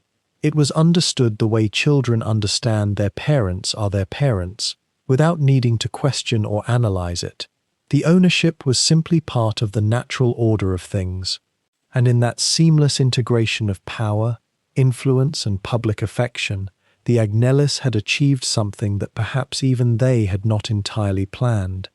They had become not just a family that ran Italy, but a family that Italy had embraced, had made sacred in its own way. By the 1950s, the world had begun to mend itself, and the Agnellis understood something that many industrialists missed, that the future belonged not to the wealthy few driving exclusive machines, but to the millions who dreamed of leaving their bicycles behind. In Turin and across Italy, there was a hunger, quiet but insistent, for something that could carry a family beyond their village, beyond their province, into the world. And it was into this hunger that Fiat directed its genius. The Fiat 500 arrived in 1957 like a promise whispered in the street. Picture, if you will, the industrial workshops of Turin on the morning of its unveiling. Men in suits, studying the diminutive form, the rounded edges, the almost childlike proportions of the thing. It was deliberately, almost defiantly small. In an era when American cars were swelling into metallic behemoths, when engines were roaring larger and more wasteful, the 500 represented a different philosophy entirely. It asked a simple question: what if a car could be honest? What if it could be cheap, durable, and somehow beloved? The 500 was born from necessity masquerading as virtue. The post-war Italian economy was constrained, rationed in ways both financial and spiritual. Materials were scarce. Gasoline would always be expensive. The average Italian worker earned a fraction of what his counterparts earned in Stuttgart or Detroit. So Fiat's designers, working under the direction of men who understood their nation's predicament intimately, created something revolutionary precisely because it renounced revolution. The engine was modest, initially just 479 cubic centimeters, producing barely 13 horsepower, and yet it moved. It carried. It surprised you with its willingness. The genius of the 500 lay partly in what it emitted. There was no pretense. The steering was mechanical and direct. The heating system was elementary. The trunk, if you could call it that, could accommodate perhaps a week's worth of groceries and a prayer. And yet families across Italy acquired them with an almost spiritual fervor, as though these little vehicles were not merely transportation, but tiny declarations of possibility. A factory worker in Milan could drive to the coast. A farmer's daughter could travel to meet a boy in another town. The geometry of Italian life began to change. What made the 500 endure in the public imagination, what turned it from a practical solution into a cultural icon, was something less quantifiable than horsepower or fuel efficiency.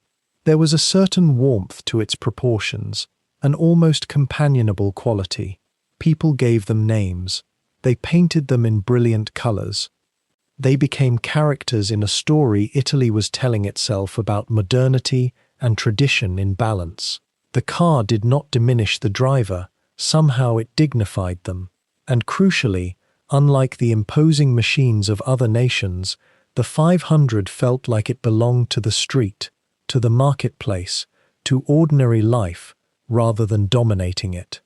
Through the 1960s, production climbed steadily, and by the decade's middle years, the little 500 had sold in the hundreds of thousands. It became less a vehicle and more a fact of Italian existence, as essential to the landscape as the hills beyond the city or the church bells that marked each hour. Teenagers learned to drive in Cinquecentros.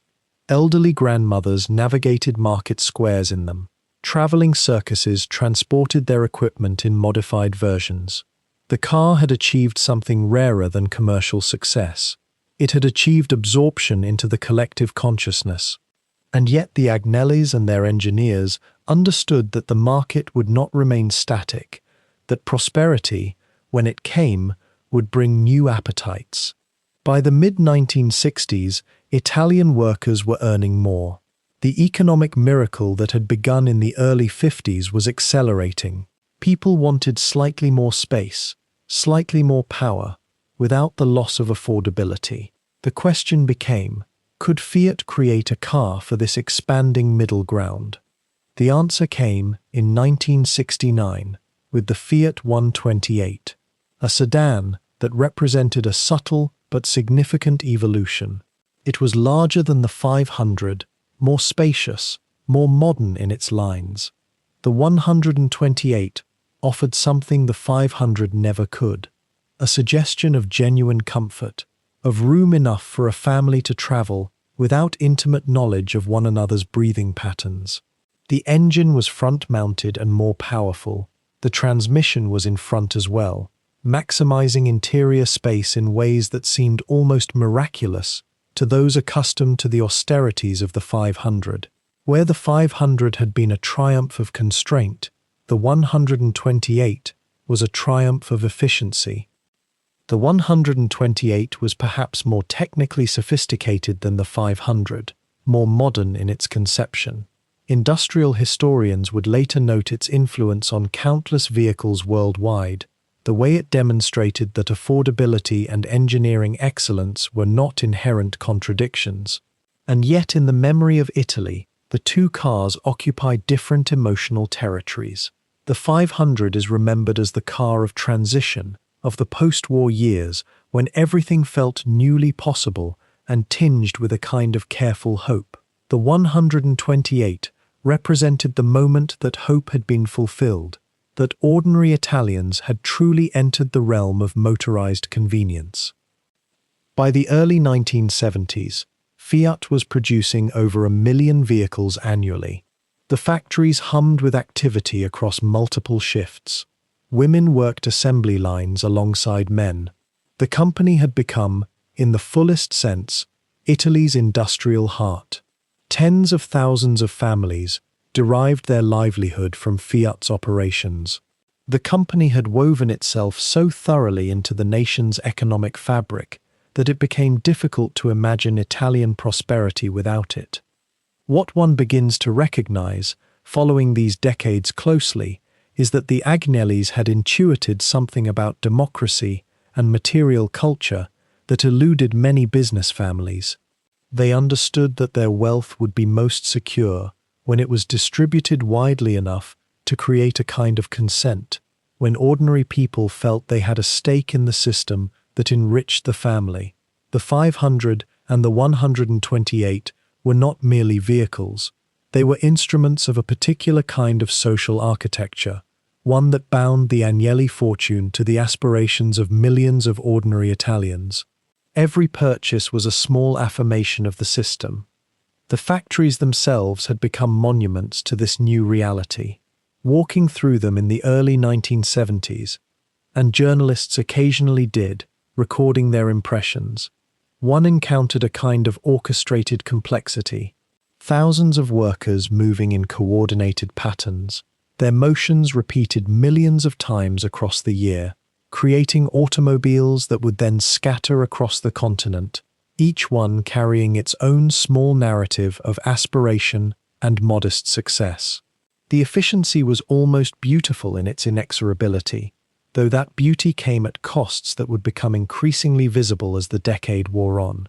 For now, in these golden years of the 60s and early 70s, the production seemed almost unambiguous in its achievement. Italy was being motorized.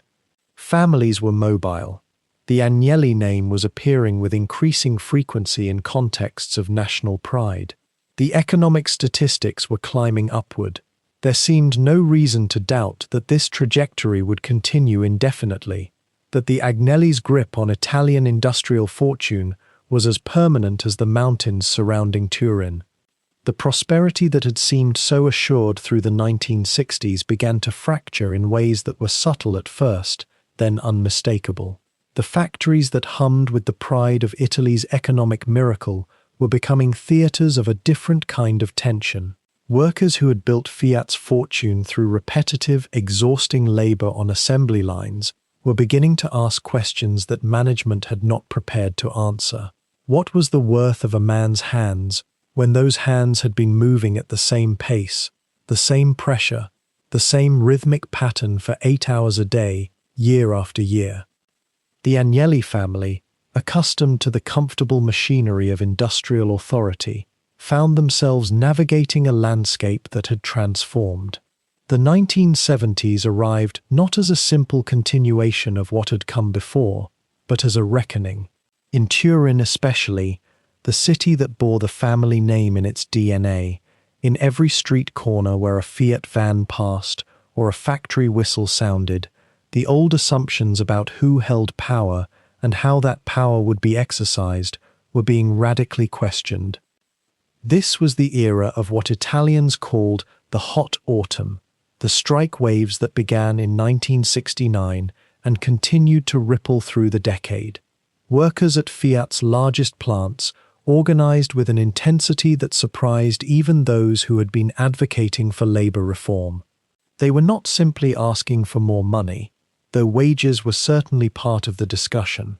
They were asserting something more fundamental, a claim to dignity, to control over the pace of their own labor, to a voice in decisions that affected their daily lives.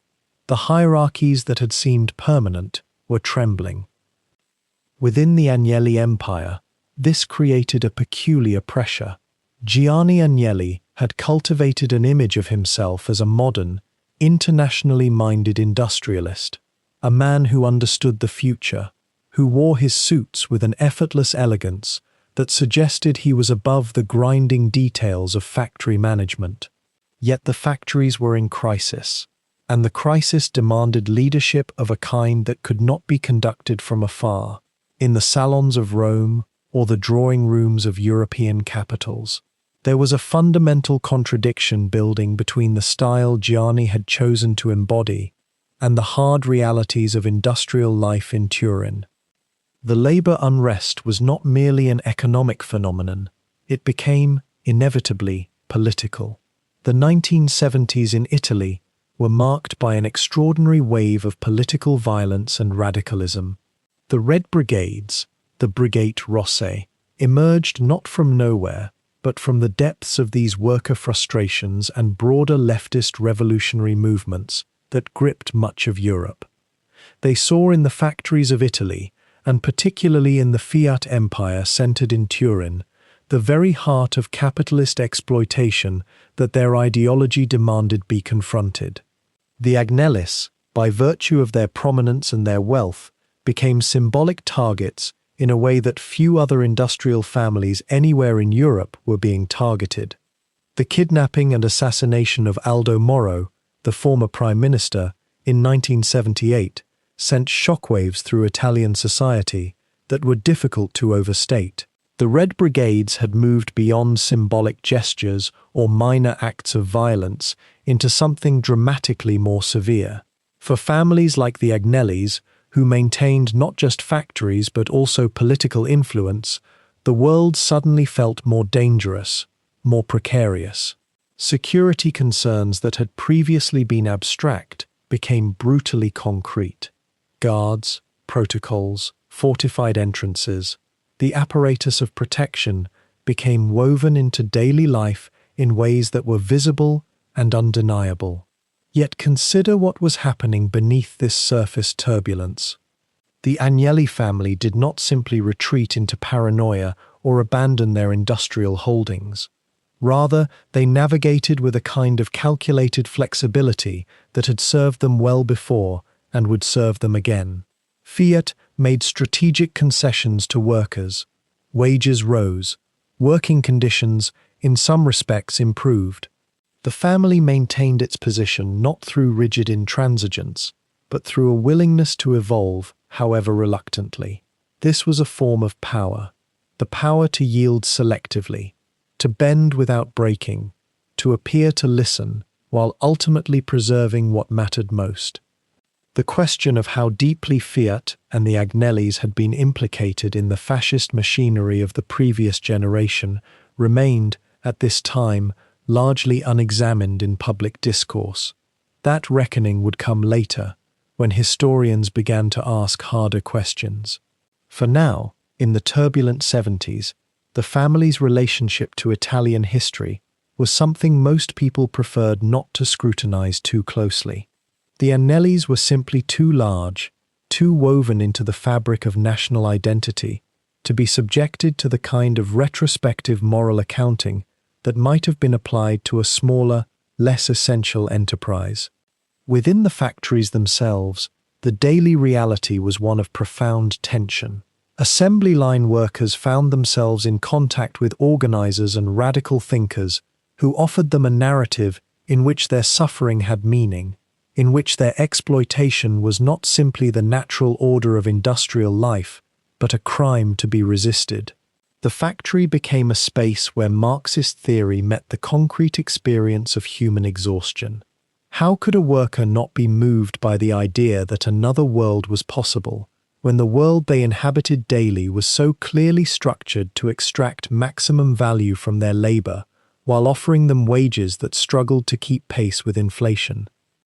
The Agnellis responded to this ideological challenge, partly through labor negotiations and partly through a kind of cultural counter-narrative.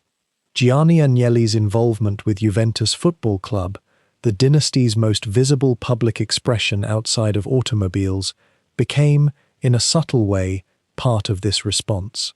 Football in Italy was not simply sport.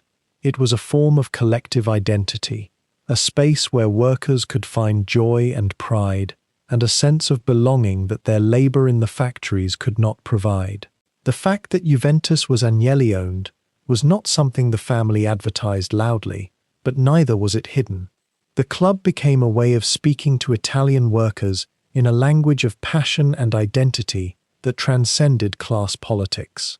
The cars themselves also carried a kind of message. The Fiat 500, which had been in production since the 50s, represented something almost sacred in Italian culture. The car that had brought personal mobility to ordinary people, that had made it possible for a worker's family to escape the confines of the city on a Sunday afternoon. Whatever criticisms could be leveled at Fiat's labor practices, the company had genuinely democratized access to automobiles in a way that was remarkable. That achievement, real and meaningful, existed in tension with the exhaustion and exploitation that marked the factory floor. Both things were true, both had to be held simultaneously. As the 70s wore on, the intensity of radical political violence in Italy began, gradually, to subside. The Red Brigades would continue and would reach their dramatic climax in the kidnapping of Aldo Moro, but even that act did not generate the broader uprising they might have hoped for. The Italian public, even many workers sympathetic to labor's cause, were repelled by the tactics of revolutionary terrorism. A turning point, almost imperceptible at first, had been reached. The old order, represented by families like the Agnellis, was more resilient than the most optimistic radicals had believed. Yet the decade left marks that could not be erased. The Agnellis emerged from the 1970s with their power largely intact, but with a new understanding of its fragility, its contingency, its dependence on a delicate balance between maintaining traditional authority and adapting to changing social realities. The family had weathered a genuine challenge to its legitimacy, and continued. In doing so, it had also subtly changed. There was no returning to the relative innocence of the prosperous 60s, when industrial power could be exercised with less introspection, less anxiety about challenge or accountability. The Agnellis had stepped back from a precipice, and they knew it. Yet even as the factories hummed and the Fiat name became synonymous with the automobile itself, the Agnelli vision extended far beyond the assembly line. By the mid-20th century, as Giovanni Agnelli consolidated his grip on the empire his great-grandfather had begun, the family understood something that few industrial dynasties grasped with such clarity: that true power, lasting power, required more than machines. It required the ability to shape how people thought, what they read, what they believed about themselves and their nation. The Agnellis began, quietly and with the patience of people accustomed to thinking in decades, to weave themselves into the fabric of Italian culture itself. The purchase of Juventus had been one expression of this philosophy, sport as a language that spoke to millions of hearts. But there was something even more subtle, more pervasive, taking shape behind the scenes. Publishing became a quiet obsession. The family acquired stakes in newspapers and magazines, each transaction a small brick placed in an invisible fortress. These were not vanity projects, though they carried a certain glamour. They were strategic acquisitions, the kind that allowed a family to influence not just what was manufactured, but what was discussed in cafes and living rooms across the country. Consider the peculiar intimacy of a newspaper. Each morning it arrives in thousands of households, read over breakfast, passed from hand to hand, discussed, debated. The words on its pages carry an authority born from the simple act of being printed. The Agnellis, observing this, understood that ownership of such channels was ownership of a kind of truth, or at least, the ability to shape how truth was perceived. The family's influence over Italian print media grew steadily through the 60s and 70s, not through crude censorship or obvious manipulation, but through something more elegant: the simple power of deciding which stories mattered, which voices deserved prominence, which versions of events reached the public eye.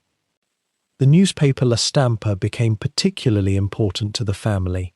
Originally founded in Turin in 1865, it had emerged as one of Italy's most prestigious broadsheets, respected for its journalism and its influence.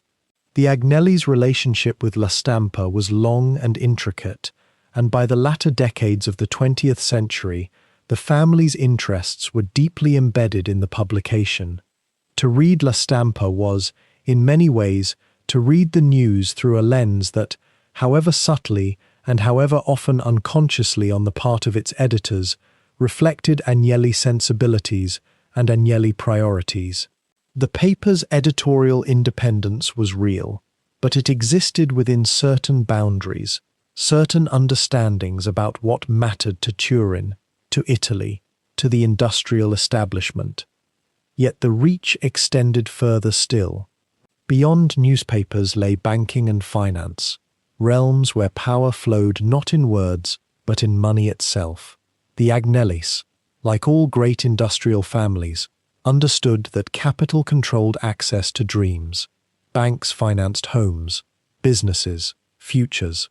To influence banking was to influence the very possibility of aspiration itself. The family's involvement in Italian finance grew throughout the mid to late 20th century, establishing networks and relationships that allowed them to direct credit, to favor certain enterprises and entrepreneurs, to quietly shape which sectors of the economy thrived and which languished. This was power of an entirely different order from the manufacture of motor cars. It was not visible in the same way. You could not point to it in the street or hold it in your hands. Yet it was perhaps more consequential, more far-reaching than even the factories of Turin.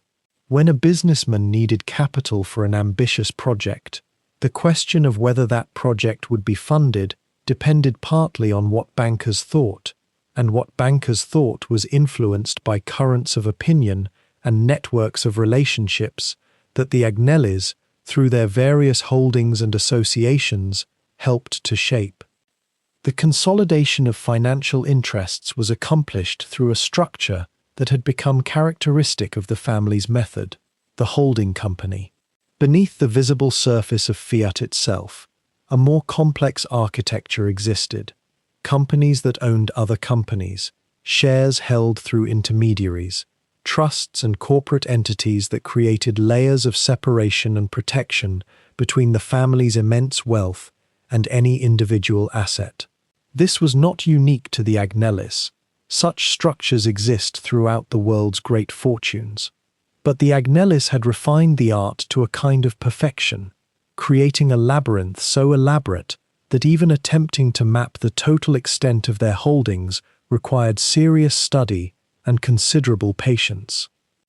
The effect, over time, was to embed the family so deeply into Italian life that it became difficult to imagine what Italian capitalism would have looked like without them.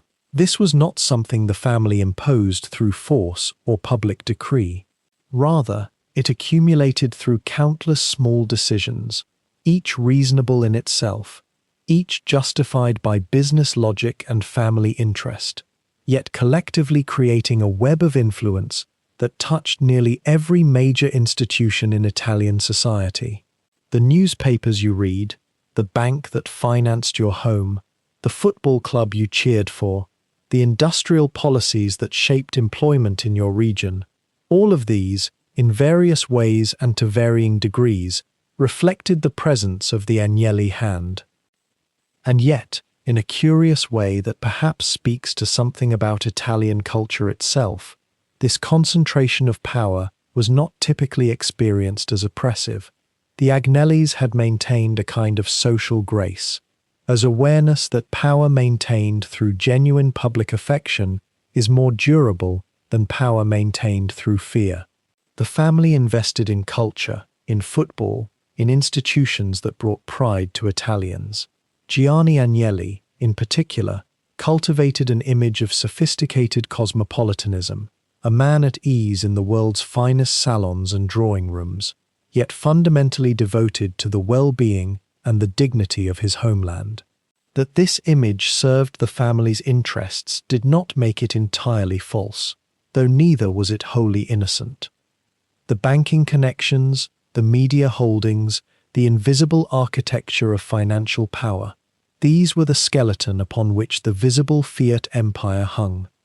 They allowed the family not merely to build cars, but to shape the world in which those cars would be driven, the society that would purchase them, the narratives through which Italians understood their own modernity and their place in the post-war world. By the 1970s and 1980s, the Agnelli family had become less a business enterprise and more something approaching a state within the state, a parallel structure through which enormous portions of Italian national life flowed. Whether this was good or troubling, whether it represented enlightened leadership or a dangerous concentration of unaccountable power, these were questions that thoughtful Italians asked themselves, usually in whispers, and usually with a kind of resigned acceptance that this, perhaps, was simply how things were, how they had always been, how they would continue to be. The decade of the 1990s arrived in Italy like an autumn that nobody quite expected, bringing with it winds of change that would touch even the most insulated corners of Agnelli power. Giovanni Agnelli, still commanding and still present in the public imagination as the patriarch of his industrial realm, was nonetheless beginning to recede into the background of actual decision-making, a man whose influence had begun to shift from the boardroom to something more like the gentle authority of a sage who observes rather than directs. The factories still bore his signature, the football stadiums still echoed with the weight of his legacy, but the machinery of succession, that most delicate of all family operations, was now grinding slowly and inevitably forward. For decades, Giovanni had been both the symbol and the substance of Agnelli power, the figure who embodied the family's transformation from industrial patriarchs into something approaching a dynasty of global significance. Yet by the early 1990s, he was in his 70s, and the question that had begun to whisper through the corridors of Turin's executive offices and through the private drawing rooms of Villa Agnelli was both simple and impossibly complex. Who would come next? What form would the dynasty take when Giovanni himself became memory rather than presence? The succession was not, as one might imagine, a straightforward matter of primogeniture or clear family consensus. The Agnellis, like many old money families, carried within them the fractured inheritances of competing loyalties, personal ambitions, and the subtle resentments that accumulate when vast wealth and power cannot simply be divided equally among descendants. Giovanni had no immediate son to step directly into the role he had defined. Instead, there were cousins and nephews by marriage, and the complex web of half-siblings and extended family members that comes from generations of advantageous marriages and emotional entanglements. The question of succession became, in those quiet years of the early 90s, not merely an economic matter, but something closer to a constitutional question for the family itself. One figure began to emerge with increasing prominence during this period, a choice that would shape not only the Agnelli future, but in many ways the future of Fiat itself. Paolo Fresco, a man of neither Agnelli blood nor ancient family connection, began to rise through the ranks of Fiat's management in ways that suggested he was being quietly groomed as a steward of the family's interests. He was not the heir apparent in the romantic sense. He was something far more modern and possibly far more fragile. He was an administrator, a professional manager appointed by the family to hold their interests in trust. And this itself spoke volumes about how the 1990s was reshaping even the most traditional of Italian institutions. Yet there was another current running through the decade, one that would eventually prove far more decisive than anyone might have predicted. Within the younger generation of the Agnelli family, particularly among Giovanni's own grandchildren and their spouses, there emerged ambitious, capable figures who had been raised in privilege but also educated in the new languages of global business, of international markets, and modern corporate structure. They were not content to be merely custodians of inherited wealth. They sensed, perhaps correctly, that the old model of family dominance through industrial control was itself transforming, that the future belonged to something different from what Giovanni had built. The 1990s were also, it must be said, years of profound change for Italy itself. The old political structures that had governed the nation since the end of World War II were crumbling in the wake of various corruption scandals, collectively known as Tangentopoli, the bribery system that had quietly sustained Italian public life for nearly 50 years. When these scandals became public, when investigations began to reach into the very foundations of Italian power, the Agnellis found themselves in a delicate position. They had, of course, participated in this system. Industrial families of their scale could not have done otherwise. Yet they had also begun to position themselves, quietly and skillfully, on the side of reform and modernization, of a new Italy that would be both competitive and cleaner than the old. This positioning was not cynical so much as it was pragmatic, the long view of people accustomed to thinking in terms of decades and centuries rather than election cycles. If Italian politics was to be remade, then the Agnellis would be remade along with it, or rather, they would remake themselves before the forces of change could remake them. It was in this context that decisions about succession took on added weight. The family needed not merely a guardian of inherited power, but someone who could navigate the treacherous waters of a transforming Italy while maintaining the family's essential position. The tension between continuity and change that had always defined the Agnelli story intensified in those years. On one side were those who believed the family's future lay in maintaining its consolidated control of Fiat, of keeping the auto manufacturer as the core of a diversified empire.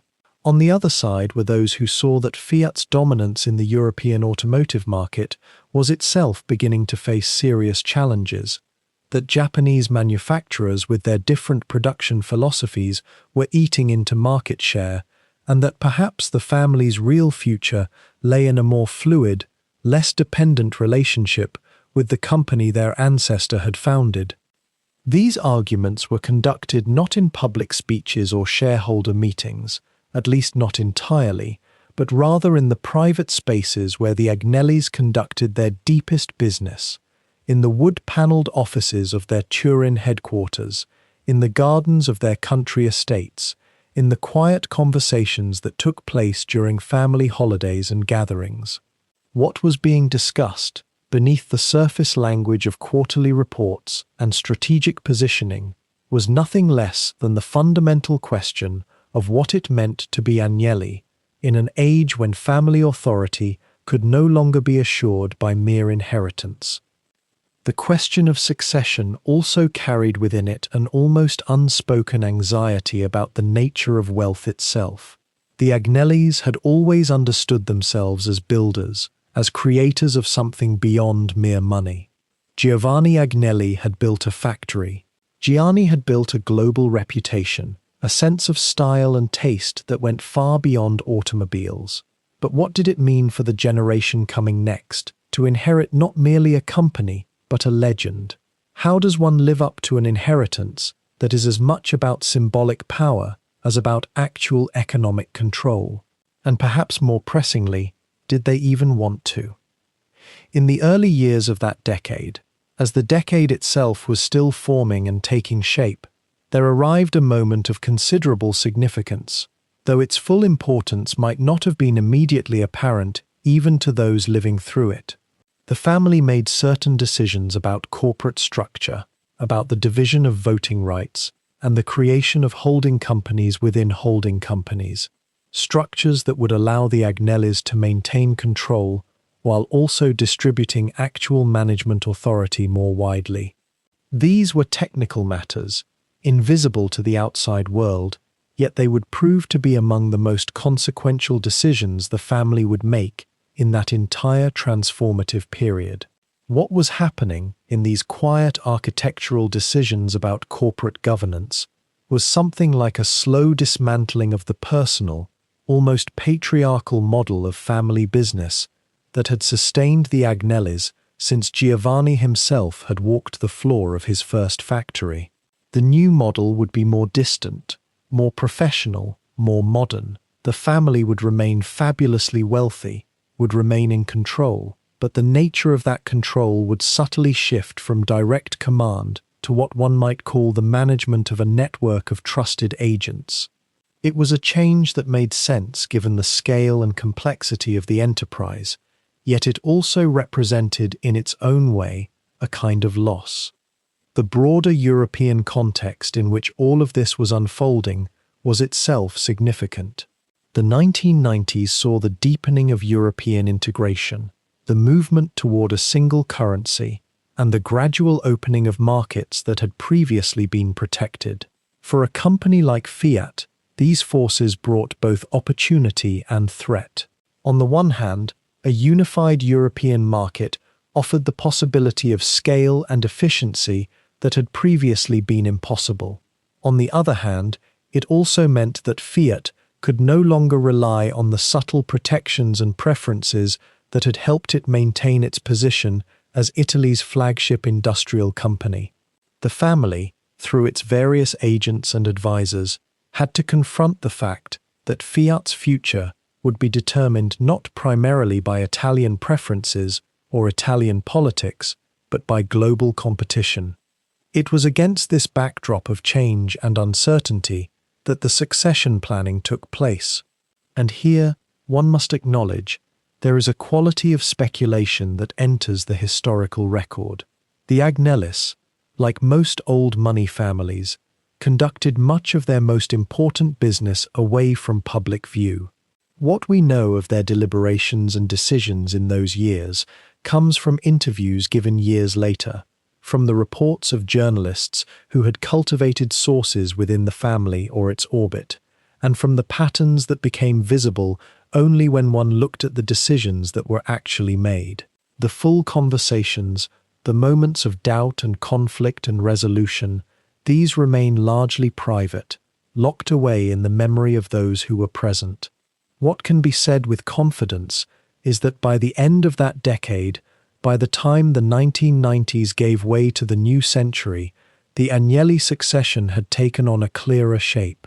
The family had made its fundamental choices about how power would be distributed, about what role direct descendants would play, and what role would be given to professional managers and trusted advisors. These choices would not prove to be correct in every respect. History rarely validates the choices of any generation completely.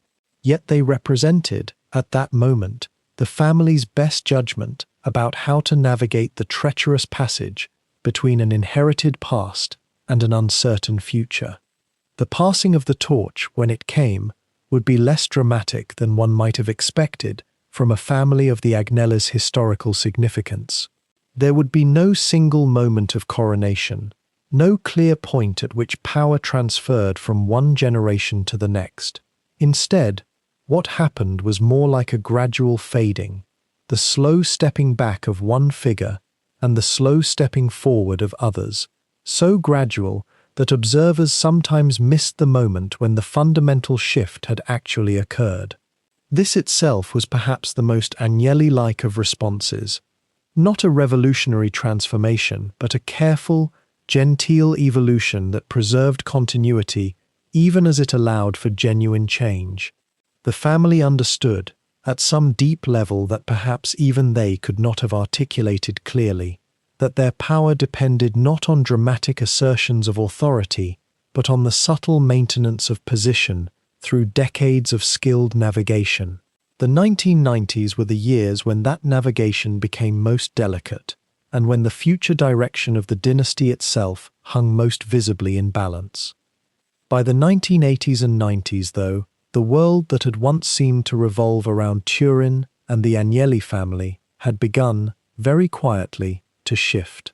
The family's grip on Italian industry remained powerful, certainly, and their name still carried weight across 3 generations of industrial legacy, yet the pressures that had been building for years, global competition, the rise of Japanese manufacturers, the slow erosion of labor costs that had once favored Italian production, these forces pressed in with a weight that even the Agnellis could not simply command away.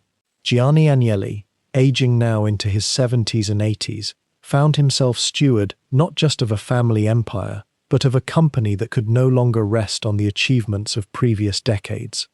The Fiat automobile itself, once the democratic instrument that had motorized a nation and then a continent, had begun to lose its way in markets increasingly dominated by foreign innovation. Where once the little Cinquecento had been the genius of affordable engineering, now other manufacturers had learned the same lessons, and the global market had become far more crowded and far more demanding. Fiat's models, while still beloved in Italy itself, struggled to compete on reliability and prestige in markets like Germany and Britain and America. The company found itself caught between its own history and the future it could not quite seem to grasp. It was in the late 1990s that the most dramatic moment arrived, a moment that would have been almost unthinkable to Giovanni Agnelli, or even to the young Gianni of the 1950s. Fiat, the company that had once seemed synonymous with Italian industry itself, entered into discussions with the American Chrysler Corporation. Not a merger exactly, at least not at first, but a broad-ranging alliance that suggested, to anyone paying close attention, that Fiat alone could no longer navigate the new automotive landscape.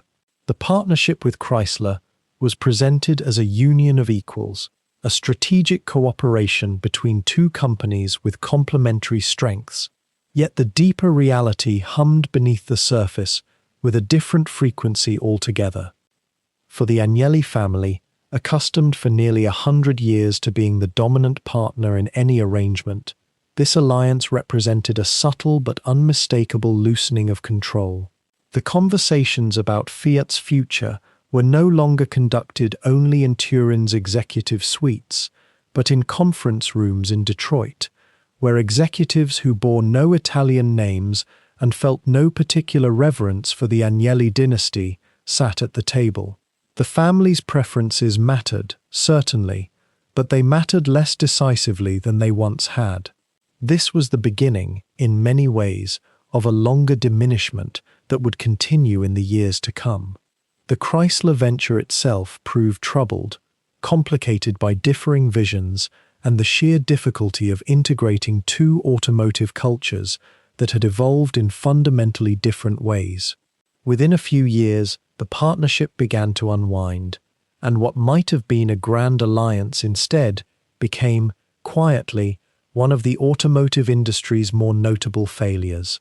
Fiat divested itself of its Chrysler holdings, and the company retreated somewhat, refocusing on its core European markets, where its brand still held resonance and where, despite everything, customers still bought Fiats with something like loyalty. Yet even as Fiat proper struggled to find its footing in a transformed global marketplace, the Agnelli family's wealth and influence persisted, though increasingly in forms that were less visible, less directly connected to the romantic image of industrial domination. The family had long ago diversified far beyond automobiles. Their holdings extended into banking and finance, into journalism and media. The newspaper La Stampa remained a significant presence in Italian intellectual and political life, owned and influenced by the Agnellis for decades. They held stakes in insurance, in real estate, in countless enterprises that generated wealth quietly, without the pageantry of the automotive business. What had once been the heart of the family's power, the management of Fiat itself, gradually became one thread among many in a larger tapestry of Italian economic influence. This was partly by necessity, as the automotive industry itself became more competitive and less reliably profitable, but it was also, perhaps, a natural evolution. The Agnellis had always been more than just an automobile family, even if Fiat had been their greatest and most visible achievement. Now, as Fiat itself became smaller in relative terms, still a major company, but no longer the undisputed giant it had once been, the family's influence, though diffused, remained considerable. In the early 2000s, the question of succession took on a new complexity. Giovanni Agnelli, the legendary figure who had almost single-handedly modernized the family's image and extended its reach across Italian culture and beyond, had passed away in 2003. With him went not just a man, but an entire era of personal, almost individual stewardship of a family business. His heirs would manage the Agnelli interests, but they would do so in a world that was fundamentally different from the one Gianni had navigated, a world in which family-owned dynasties, even enormously wealthy ones, could no longer operate with quite the same degree of autonomy and unchallenged authority. The Chrysler experience, for all its difficulties, had taught a particular lesson to those who were paying attention. The family's influence was real and enduring, but it had boundaries now. It was no longer possible, even for an Agnelli, to command the future simply through the force of family legacy and industrial might. The world had become too large, too complex, too genuinely global for such concentrated power to maintain its old shape. Yet the fading of Agnelli dominance, real as it was, should not be mistaken for disappearance.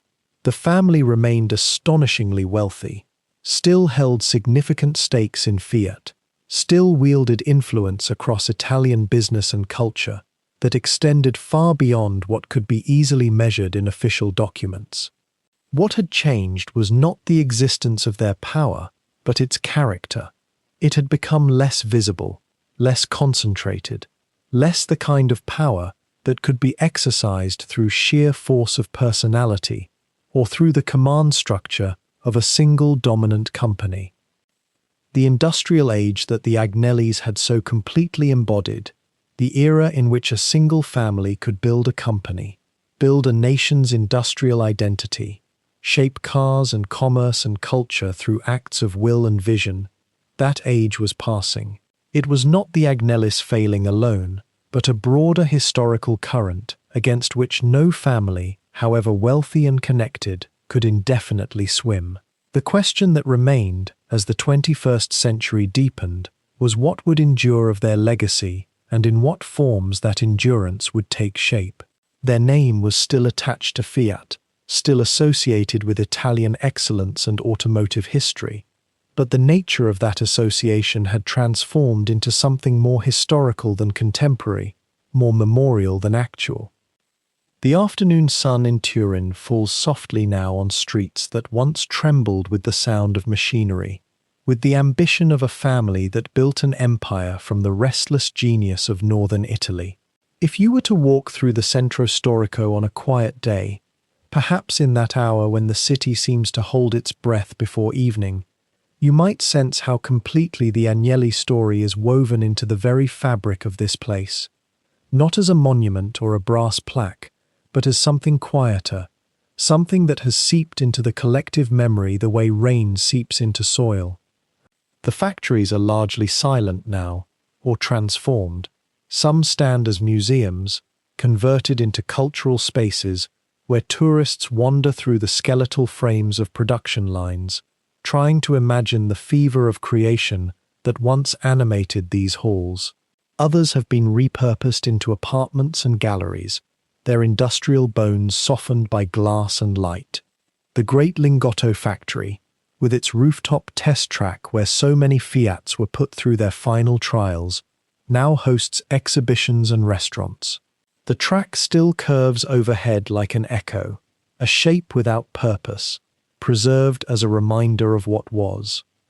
And yet, if we step back from the particulars of architecture and industry, something perhaps more profound persists. The Agnelli dynasty did not simply own Italy for a century. They shaped how ordinary Italians moved through their own lives. Think of that for a moment. The 500, the car that became synonymous with post-war Italian optimism and charm, carried entire generations through their first journeys of independence. Young people drove those small, cheerful vehicles to seaside towns and mountain villages. Families squeezed together in them for Sunday outings. The cars became almost inseparable from memory itself, from what it felt like to be Italian in the middle years of the 20th century. That is a form of legacy that transcends business, that touches something almost intimate. The political influence has largely faded now, or rather, it has diffused. No single family holds quite that kind of concentrated power over a modern industrial nation anymore. The world has become more complex, more fragmented. Fiat itself has been absorbed into larger multinational structures. The newspaper empire has changed hands, but the question that the Agnelli story raises remains pertinent, perhaps even more so as we move through our contemporary moment. What is the relationship between great wealth, industrial power, and the life of a nation? How much of our freedom and prosperity rests upon the decisions of a relatively small number of families? And is that necessarily oppressive, or does it sometimes allow for the kind of vision and ambition that creates something beautiful or enduring? These are not easy questions, and the Agnelli family themselves would likely have offered different answers depending on when you ask them, on their mood, on what had recently happened in the newspapers or in the markets. Giovanni Agnelli, the founder, saw himself as a visionary and a patriot. His grandson Gianni understood himself as a custodian of Italian style and industrial grace. Their employees, their critics, their rivals might have offered darker interpretations. The Red Brigade certainly did. The workers who occupied the factories during the strikes of the 1970s had a different story to tell. History, as it always does, contains multitudes. And yet from the distance of several decades now, what emerges is something more textured, less easily categorized.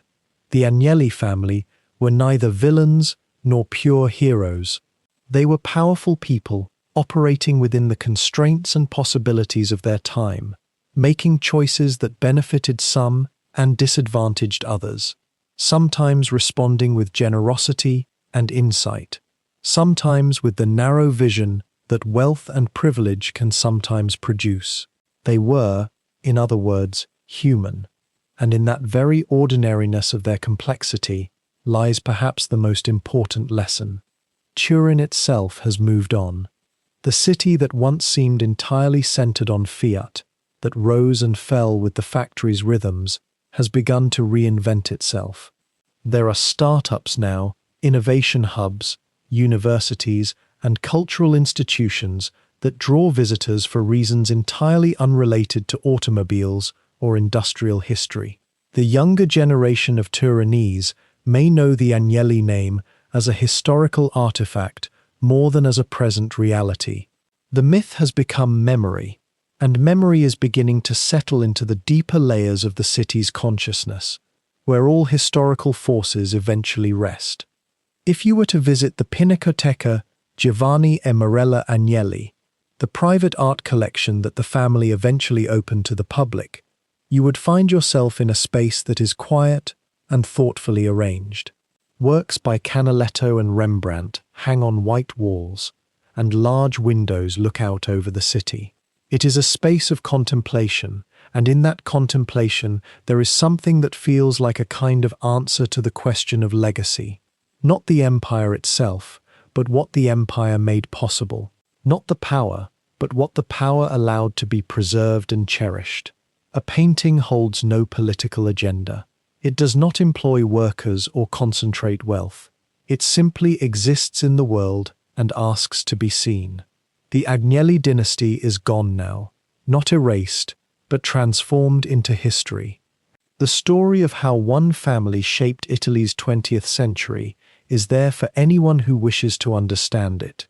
It is a story that reveals something about how nations are built, how industries are born from human ambition, how wealth and power flow through societies in patterns that are not always visible until much later, when the pace has slowed enough to allow for reflection.